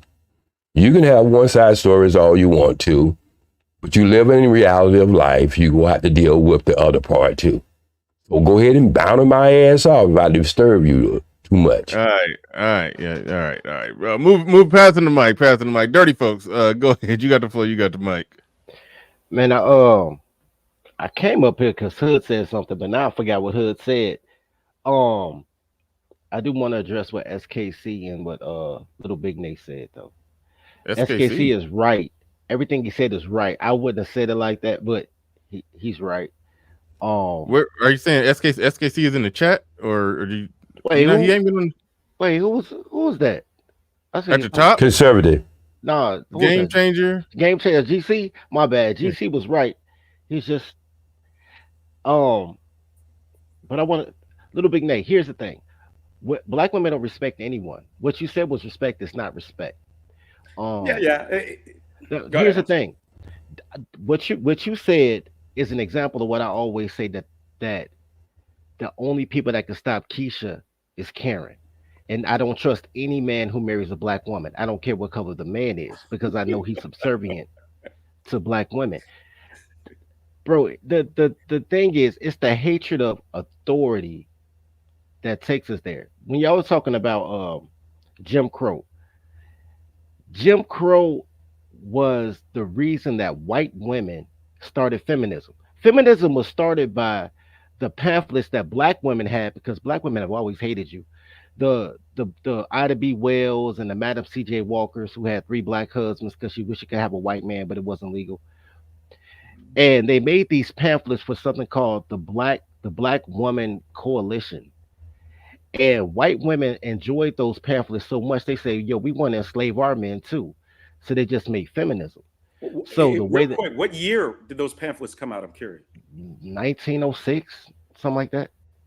Do you know that there's something called the Seneca Falls Convention in 1848 that's credited with starting feminism? Let's check it out.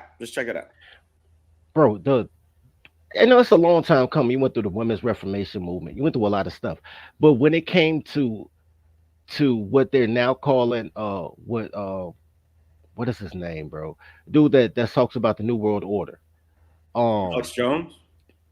No, what's his name? Klaus something. Anyway. Schwab. Klaus Schwab, yeah. His entire message. Yeah. His entire message is, if you want to take over the world, by 2030, we're going to put women and gays in charge. Basically blacks, right? We're going to put women and gays in charge and make all men subservient to women and gays.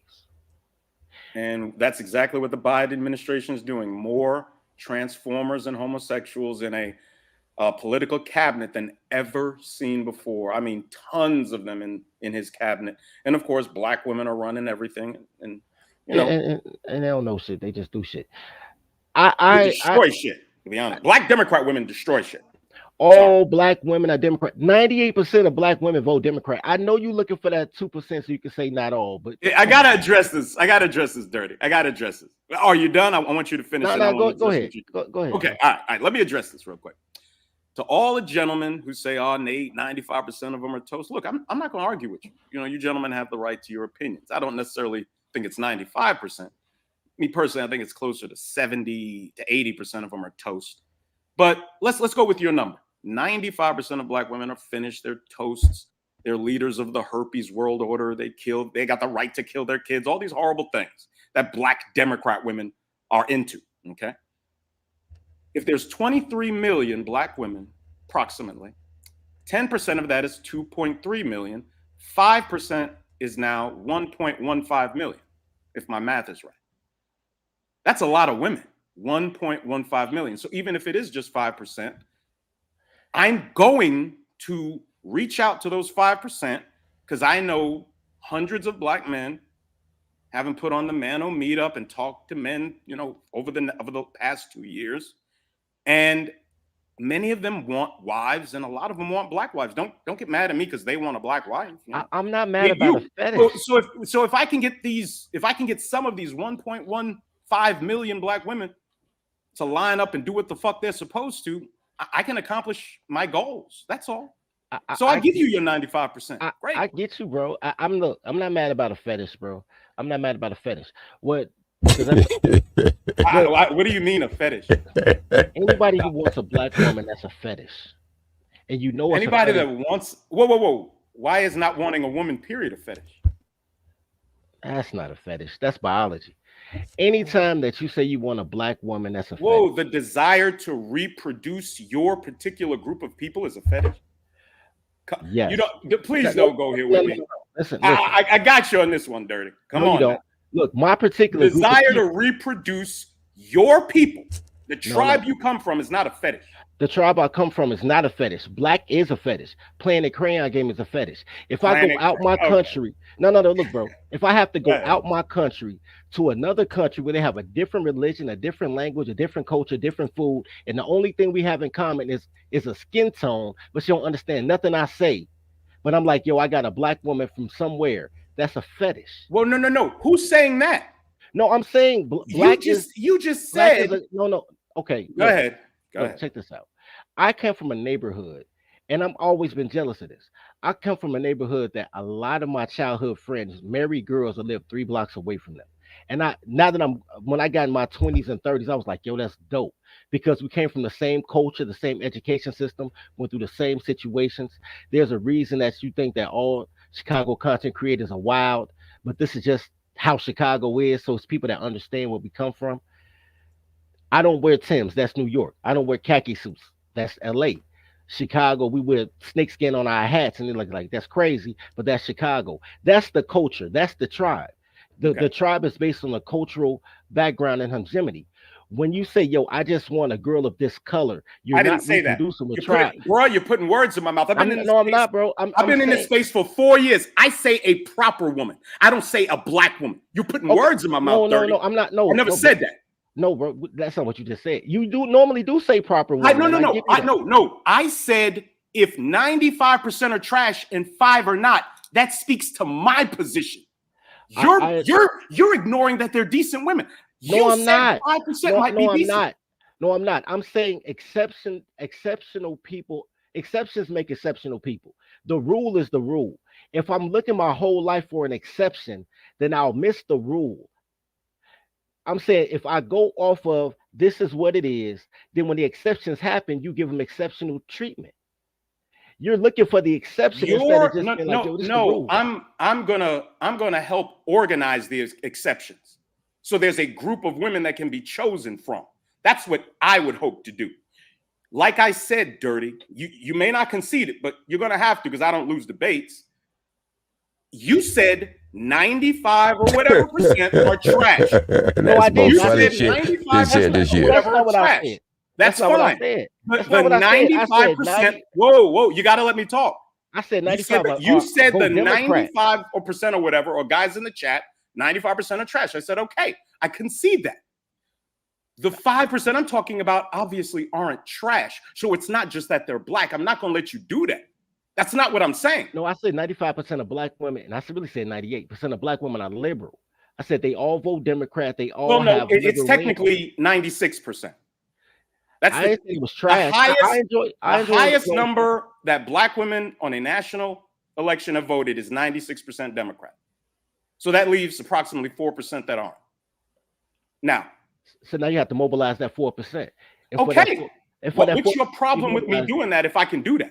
If you can do that, God bless your soul. Well, then there should be, hey, stop thinking you can save any of these bitches. I'm not trying to save anybody. I'm trying to reduce the number of ruined black women. Like I said the day before my first channel started here. That's what I want. I want fewer ruined black women. That statement alone concedes there are a number that are ruined.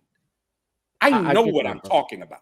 No, well, won't you do that before they're 18 years old? Niggas laugh about, because ain't no nigga going to defeat my logic. I'm sorry. I don't lose debates. Okay, won't you do that before they become 18 years old?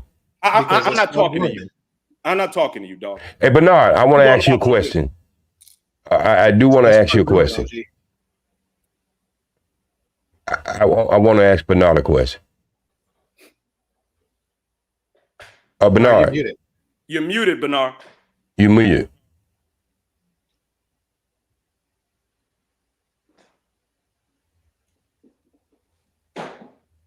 There it is. All right.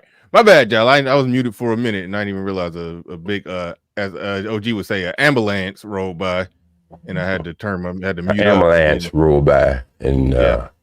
But anyway, yeah. So what I was trying to say is that hold on, real quick. What I was trying to say, in 2018, it said black women stood at the crest of the blue wave that swept the Democrats Congress, voting at a rate of 92% for Democratic candidates. I think in 2020 it was something like 90, because there's like some 5%, Bernard, in 2020. So yeah, there's some 5% or so that don't vote Democrat or Republican. So not that it. I mean, it's Nate's mission, and not that don't. Hey, but I think his numbers are at like 10%. I think it's 10%. If I had to put it somewhere, well, I just wanted to concede their 95% in the chat. 95%. Okay, and I broke it down in the numbers. That's 1.15 million of them. I don't think they should be thrown away with the other 95%. All right. But why not? Bernard, I do have a question for you, and I got to leave, but I want to ask you that question. What's your question? And I wonder why this is not really talked about in this space. What percentage do you say black girls before the age of 18 been touched? Have you looked at that study?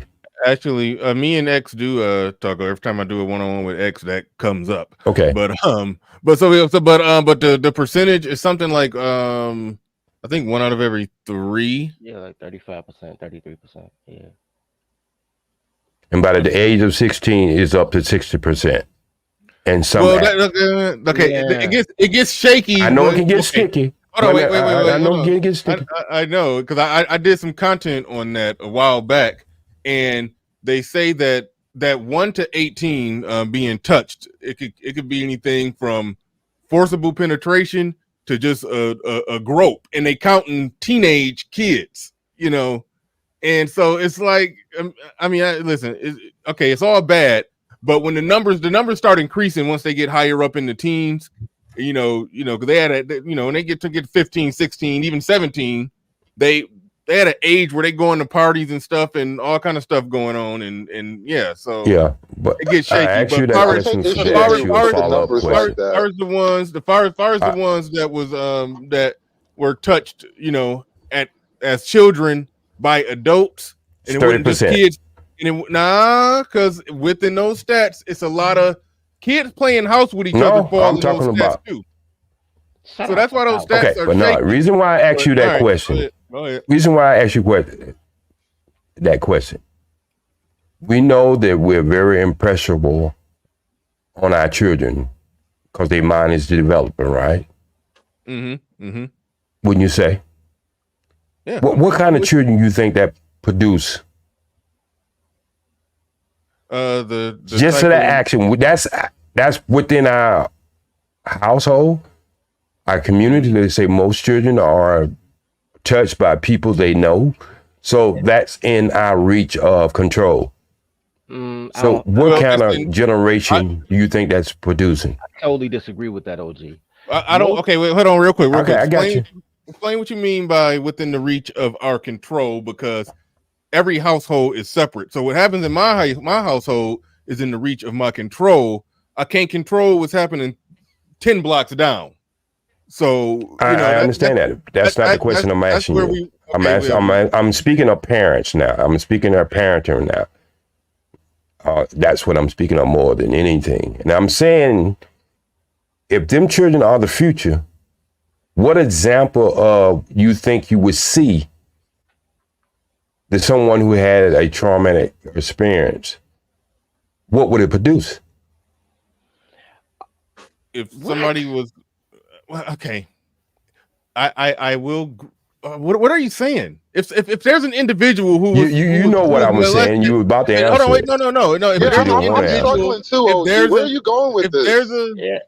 I see where OG is going with this. Y'all just let me. Okay, well, I'll let you take a shot at it. I'll let you take a shot at a game changer. But this is what I see. I see it from a perspective. If there's an individual who went through some individual trauma as a child, that child may not turn out quite right. But I think what he's doing is saying, because there's a high number of individual cases, he's trying to, I think you're trying to cultivate a collective excuse for all the general bad behavior that's going on by Black adults who ain't worked out their issues. But some of them may not have even fell in those statistics, but you're trying to give a clean slate excuse for anybody doing something bad because 1 in 3 was touched. Even if it was at 15 by 17. This is what I'm trying to explain. This is what I'm trying to explain. Right. And then I let GC have it. I got to go. Okay. So, Bernard, this is just one cause of a child's experience, regardless of all the other things. Hold on, wait. Why do I hear ether playing in the background? I hear playing in the background.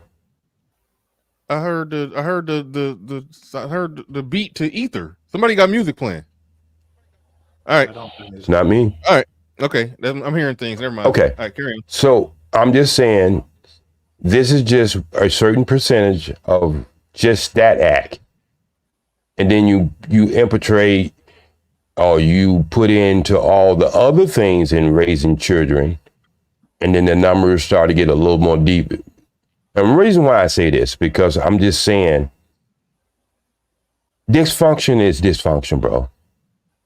And it don't lead to a good outcome, male or female.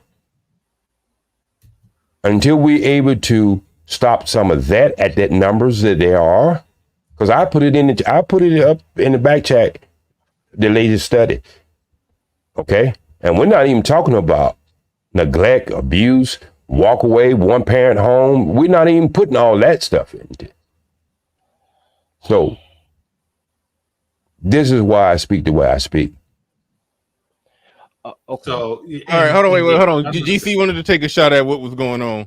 So I want to hear GC go ahead and take a shot at that. And shout out to everybody who's super chatted. I see y'all. I'll get to him in a second. But go ahead, GC.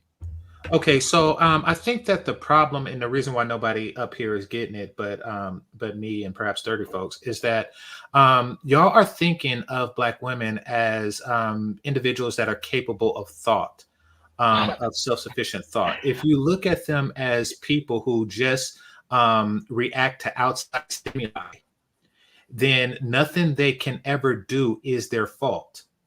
And if they are doing something improper, then something is wrong with the stimuli, not with the person themselves, because they are not capable of their own thought. So say you come across some chick throwing pancakes at IHOP, right? She must have been touched. And, that is the outside stimuli. She had to have been touched. It had to have been racism. It had to have been something that was in the control of somebody else, and therefore the person giving that entity stimuli is actually the culprit of that person's behavior. Think of it like a dog, right? Like dogs aren't inherently bad, masters are bad. And if a dog runs rogue and starts attacking human beings, then it is because it is a result of their training, not the actions of the dogs itself. So you see, if you take away, personal accountability and the ability to create personal thought, et cetera, et cetera, et cetera, then what OG is saying is absolutely right. Because, and Bernard, you got to understand that because so many Black men, while Black girls are being touched, we just kind of sit there and look and say, "Ooh, that's some good touching." According to OG, that's what we're doing. And because we do that, it is actually our fault that this is going on. Now that we know that they are not accountable for their behavior, their own behavior, we must embrace a damaged vessel because of reasons. No, we just put penicillin in our glove department and just keep this shit going on. Okay, first of all, no. All right, hold on, but real quick, hold on, but game changer. I understood the point that I made was very similar to yours. I was saying that I just allowed that there are some individuals who probably did have some messed up childhood and they grew up and became messed up. I made the point that you made in a different way, where I'm basically saying you can't give collective excuse for every individual that you see acting up, because there's a certain percentage of individuals who may have been, very just had a real fucked up childhood. So I was 100% on board with you. Well, okay, thank you. Now, I could kind of clear this up. Well, how is behavior developed? Well, right quick. How is it developed, Bernard? Right, we gotta let me respond to that. Please. Hold on, real quick. So, GC. First of all, GC, I want to give you credit for saying that's some good touching. That was beautiful. My problem is women have full custody. Everybody that touches kids came from the women. Most touchers are women.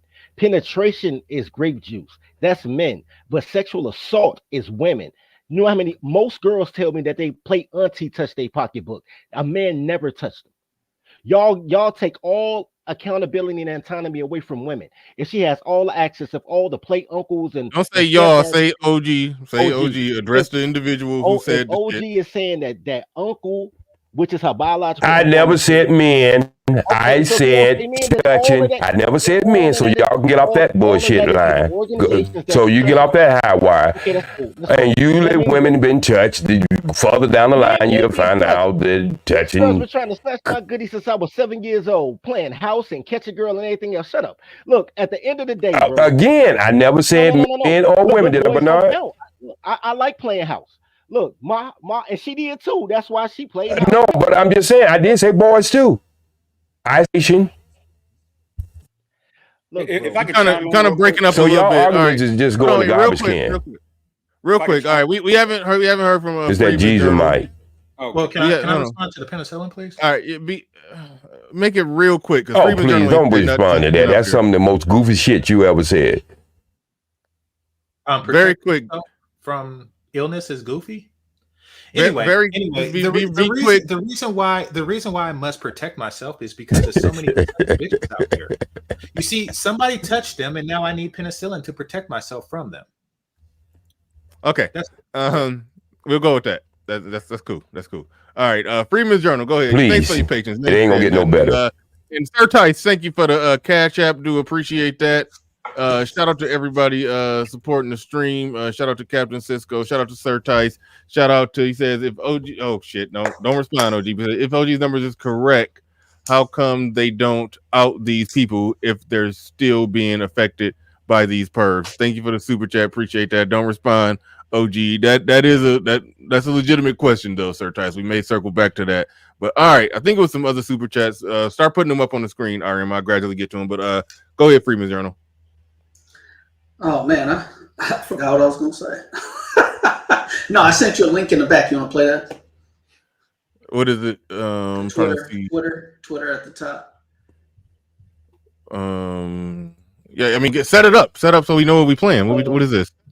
So I just want to know, since we're talking about behavior, how much trauma does it take for a woman to act like this? What do it take? How much trauma? What's the trauma quotient for this behavior? All right, let's see.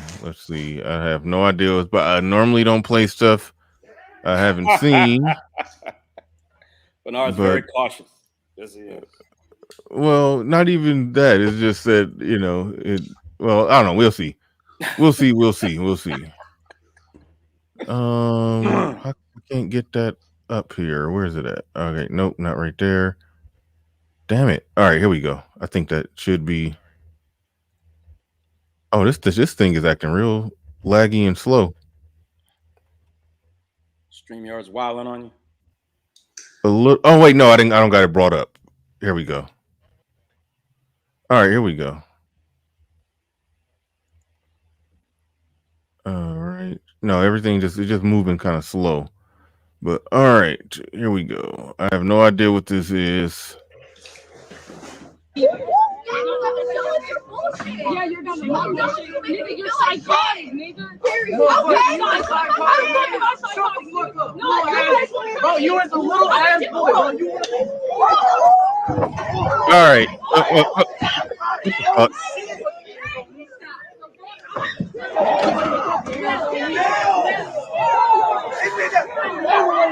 That's it. All right. Yeah. Before you have a content creator play a woman getting beat up in the face by a man, yeah, you should give me a fair warning that that's what's coming. So I just know what kind of. So I know what kind of show I'm doing. I mean,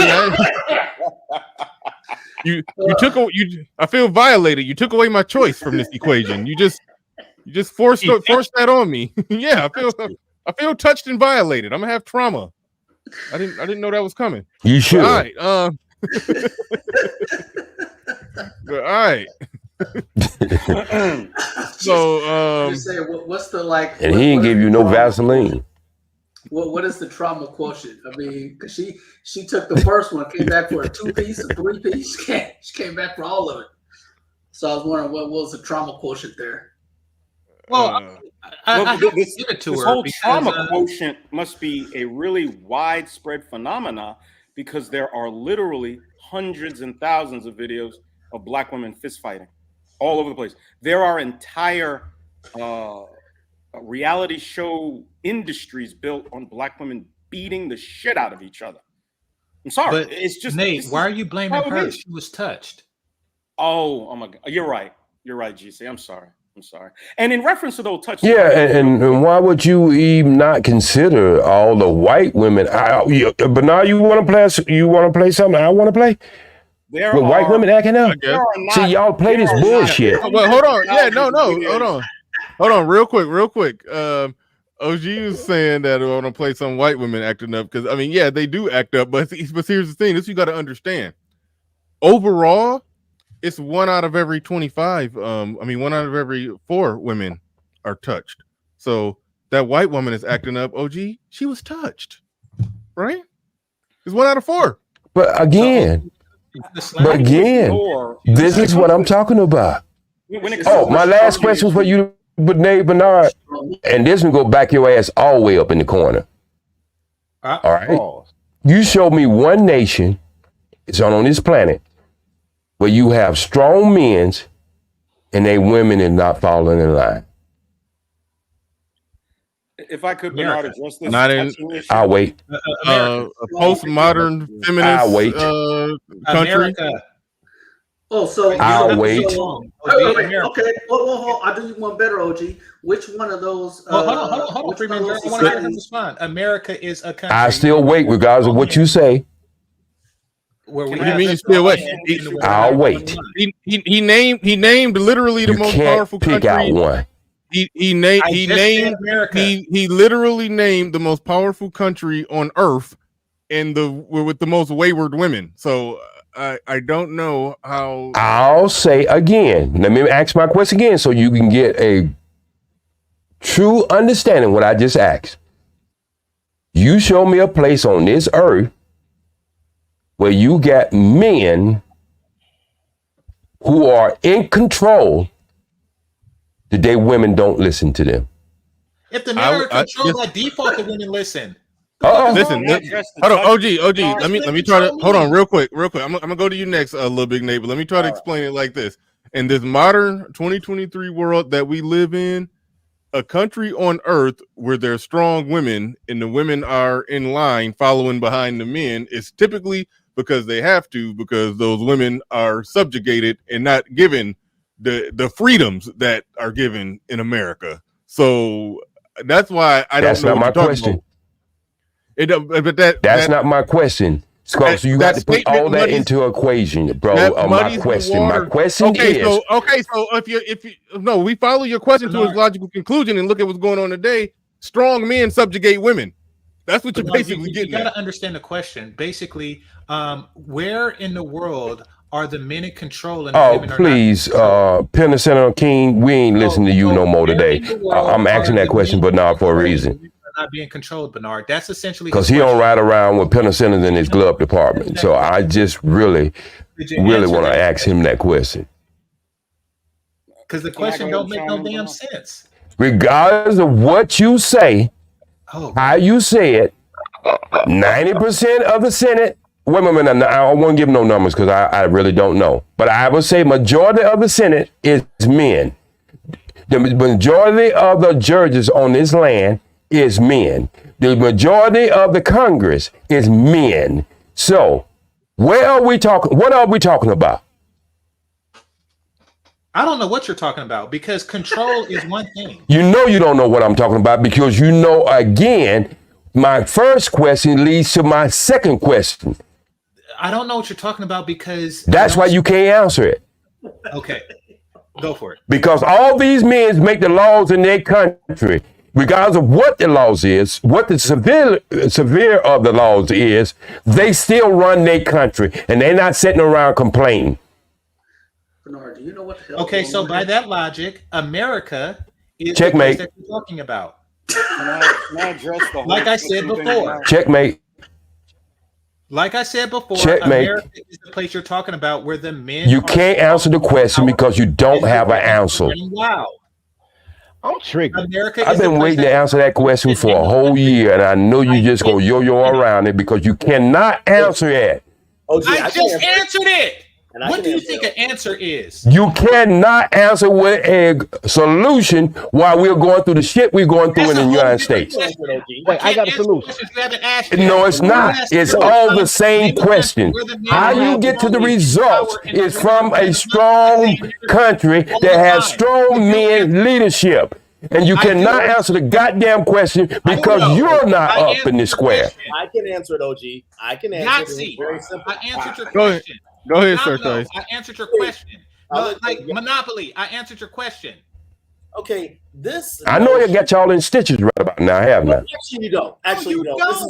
This is why I came up. This is why I came up. Y'all hilarious.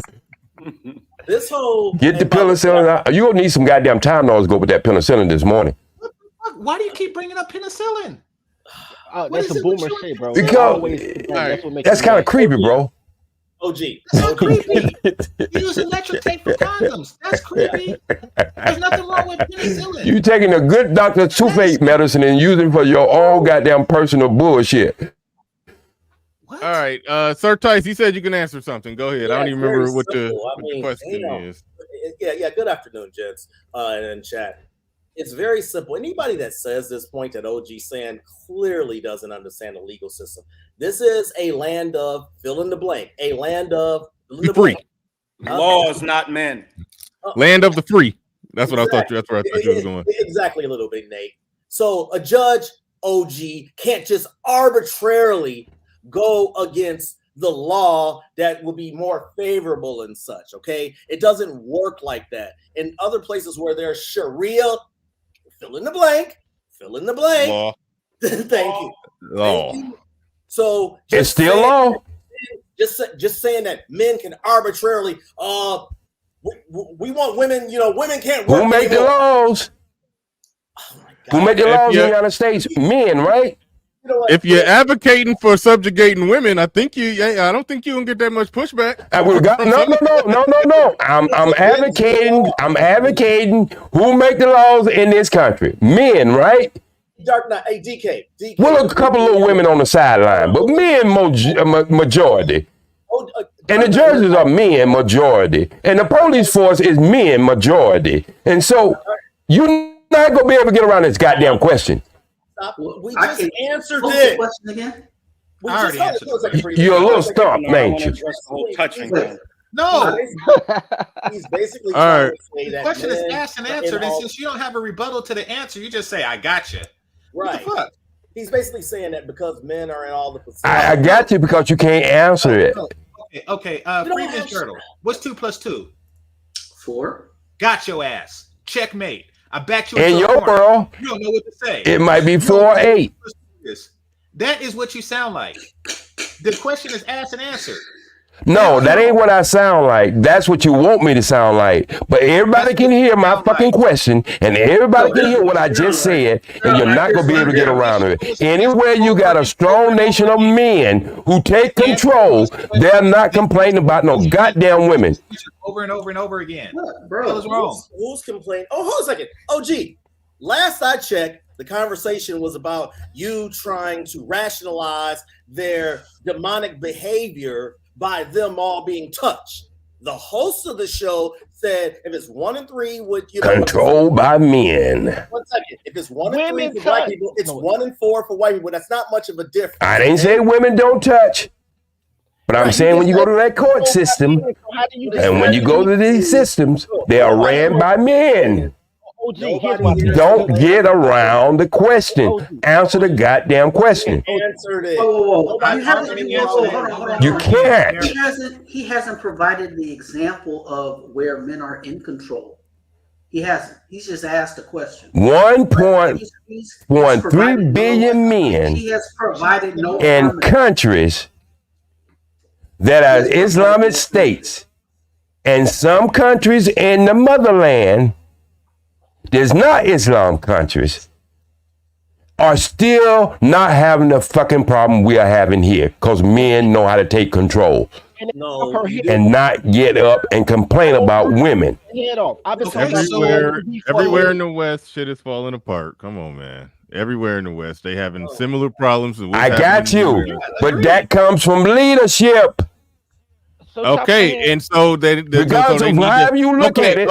Okay. So are you saying that they need the men in those leadership positions need to assert their power and make laws to put the women in check and in control and basically subjugate women? Is that what you're saying, OG? Put all his goddamn laws in effect to not only just for women but men too. The problem we have is you got these weak ass men in these powerful positions who's placating to women, that part homosexuals, I'm gonna say LBG and everything else. And it shows you that these men that are in control are not capable of carrying out the things they need to do. You know the problem I got with this conversation? OG, let me ask you this. I'm curious. What would you do if that little girl slapped Answer the question, then you don't have to ask me anything. My questions still stand on the table. Answer that fucking question. That was a statement. You were stating It is a question. Stating that the men in power need Show me in the world. Wait a minute. Show me in the world. I think that can be considered as a question. I have a question for you. What would you do if that little girl slapped you?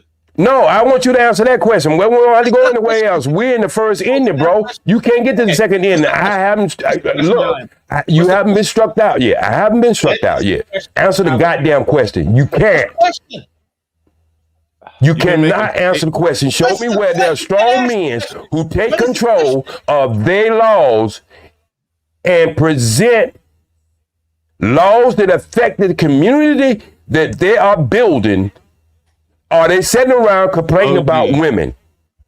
OG, in the countries where the men make the laws, holy shit. Okay, when the men make the laws, but they also allow freedom for each individual, male or female, In all of those countries in the West, the women are doing what they want to do. So it's like, what what are you even arguing Answer for? my question. Okay, so But I'm just saying, you're making my point. This is what I'm saying. Every answer y'all have gave me up to this point, you are making my fucking point. let me answer the question. You asked if in certain Every answer you gonna give me, you gonna make my point. I am answering. He's answering. Let him answer it. Let him answer it. You're asking if in certain Muslim countries do the men talk about women, or do they impose laws to control their women better? The answer to that question is yes. Yes, they talk about the problem and they impose the laws to solve the problems that they talk about. Next question. Okay, so absent that, check again. Absent that. How long we've been talking about it? Y'all went back as far as 1800. Y'all went to 1900. Y'all went to all this other bullshit. Now you done had over 100 years to straighten this shit out, and it shows you that the men are in control or are ineffective of running a fucking country. It's my turn to ask a question. Okay. So, like on the video that Freeman Journal played, if that young lady had slapped you, what would you do? Again, that has nothing to do with my damn question. He answered your question. It has nothing. He didn't answer the question. You know what he did? Yes, I did. Bernard was the only one to answer the question. You know why Bernard answered the question? He said when we have these conditions in the West that gives freedom, oh my God, you get this type of result. He was the only one to answer the goddamn question. All the ones y'all did, y'all try to deflate, throw shit around, and hope it stuck to the wall. You never answer my goddamn question. You're too old for this. Everybody else heard the answer, right? Everybody else heard the answer. No, you never answered. Bernard was the only one to answer the question. Really, what in the hell else is there? What in the hell else is there? Look, bad leadership. Here's the thing. And I've been saying it for years. Okay, that's fine. And y'all have tried to throw me under the fucking bus for years for me saying that. Back of the bus, you damn boomer. What Bad, I say under the bus, not in the back of the bus. No, and so a man who carries around fucking toothache medicine just to get his dick wet, I'm not really taking anything what the fuck you say. Oh, fucking Paul. I don't have to say pause. I'm 65 years old. Y'all can say that pause shit because you're scared of your own masculinity. I don't have to say that shit. See, I'm telling you, you had a people, and then you had a boomers that just. Bernard, thank you for answering my question. I'm gonna leave y'all at that. Like everything that happened in the boomer just tell the story about Congo. Fucking boomers. Yeah, can I speak now? Go ahead. Go ahead, Nate. Go ahead, Nate. Appreciate it. Let's real quick. I just want to put into context this whole issue of touching. All right. Yeah. Let's now, women, as we saw with the Bill Moyers interview, for several decades now, Black women have opted not to get married. Liberalism, the state, afford Black women, and all women really, but Black women more than any other women. Black women, I think, are 7% of the population. They're 40% of Section 8 and welfare. That's a huge disparity. But more than any other women, Black women have opted to let the state provide all the things that a man is supposed to provide, housing, medical care, food, and the direction of their children, which is why Black people are so screwed up. And when society gives a woman the right not to listen to a man, many of them are going to take it. The results are disastrous. They're apocalyptic even. And more than any other woman in this country, Black women have opted out of marriage because of their desire not to be under the authority of any man. How many times have we heard literally millions of Black women over the last 30 years on the internet say, I'm independent, ain't no man telling me what to do. And that's fine. You have every right to be autonomous and independent and not listen to any man's direction.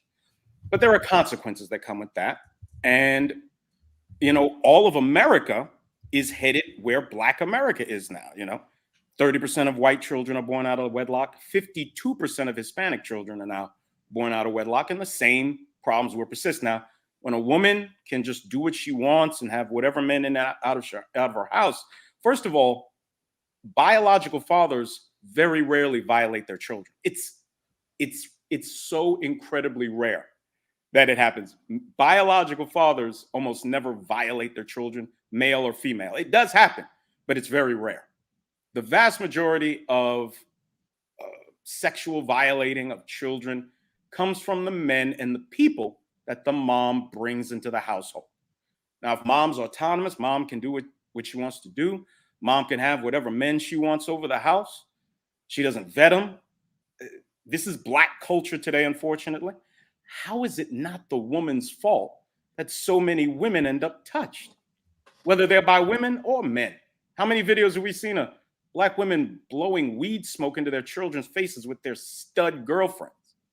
These are common occurrences. So again, with all that autonomy, all that freedom, all that independence comes consequences. And if somebody's going to be blamed for women or young men being touched, the majority of that blame needs to fall on the people that are in total control, whether the child lives or dies, whether the child has any access to their father. They use the court system to facilitate blocking the father and parental alienation. I'm sorry, it falls on the women. This is what you get when you demand independence. With independence comes carrying the consequences.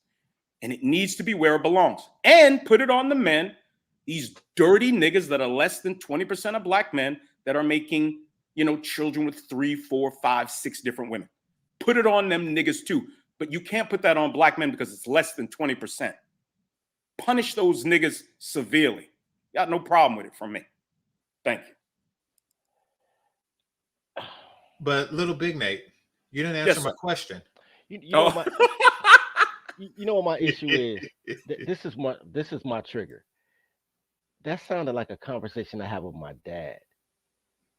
You spent your whole life saving hoes and then talking about what men need to do. Look, I'm all for bringing back DV. If that's what y'all want, Sharia law, I've been talking about that for months. I'm for that. Cool. As a group of people, though, a group of people have to have a code, and the code has to be enforced by penalties and rewarded as well. You can't get all the rewards, but none of the penalty. That is godlike behavior. That's omnipotence. And what he's trying to do is say men need to stop omnipotence that men enforce. Because if I stop that girl, OG would be the first person to be like, that's a lady. So you don't want me to enforce rules, but you think they're good people? You think the toddlers are good people? They horrible at being people. If I could address, I'm sorry. Go ahead, bro. Real quick, and me and Dirty are going to do a show soon. DV obviously has a negative connotation. And I was going to suggest it to you next time we talk about the show. Wait. I'm enjoying monetization. So no, I'm not gonna, come on. I promise you this won't be anything. I promise. No, right there, what you said right there, just like all I said was that DV has a negative. And you said it twice. All right. But go ahead. I promise you, no trouble. All right. I promise. Yes. Yeah. Don't you have say my it word. Right. You got my word. All right. Instead of DV, let's call it DD, domestic discipline. I think that's a much more acceptable name. It's more in line with what's actually happening. I'm not an advocate of domestic violence. I want men to defend themselves like any creature that lives under natural law. All creatures are supposed to defend themselves.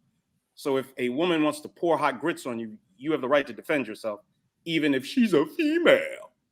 But these societies that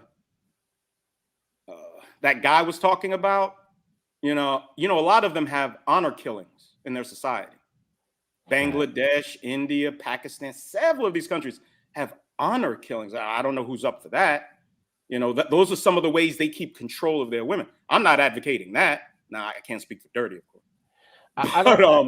If you make one example, you don't have to make two, bro. That's all I'm saying. If you make domestic discipline, and if you use that term, make sure you shout out the man that created it, Little Big Nate. Thank you. Hey, make that a t-shirt, bro. I better Make that t-shirt. Oh, domestic. Don't worry. I'm working on a lot of t-shirts, dog. But domestic discipline. I think that's what we should call it. Domestic discipline. Thank you. All right. I'm looking. Xander with a Z sent a $5 super chat. I think that's the only one I haven't read. I cannot find it. RM, if it's possible for you to click. There it is. He said, Xander with a Z. I said, I want to hear OG say the word argue. Well, he ain't up here, but that would be, yeah. I forgot how he said it. He put some extra shit in there.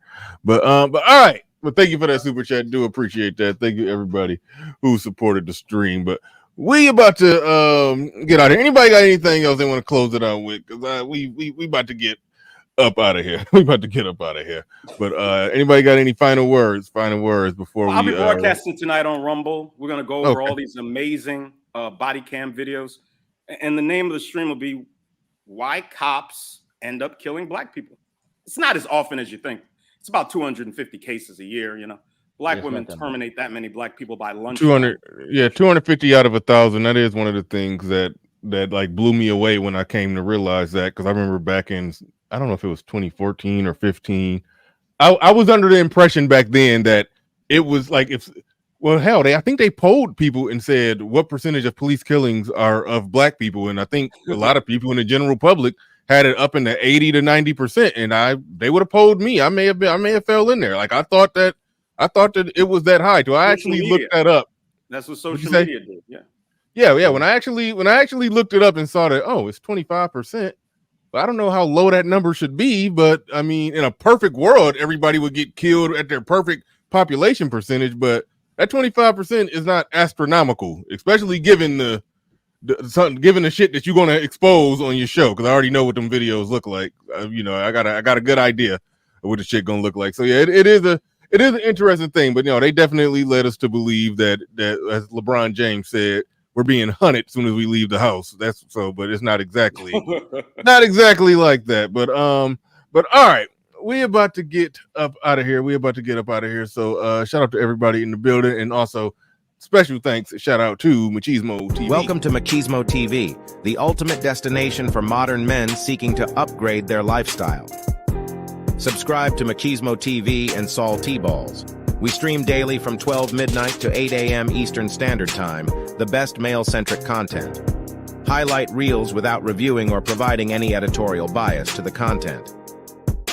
We have done so much, with so little for so long, we are now qualified to do anything, with nothing. And with that said, ladies and gentlemen, we are out of here. Peace. We gone.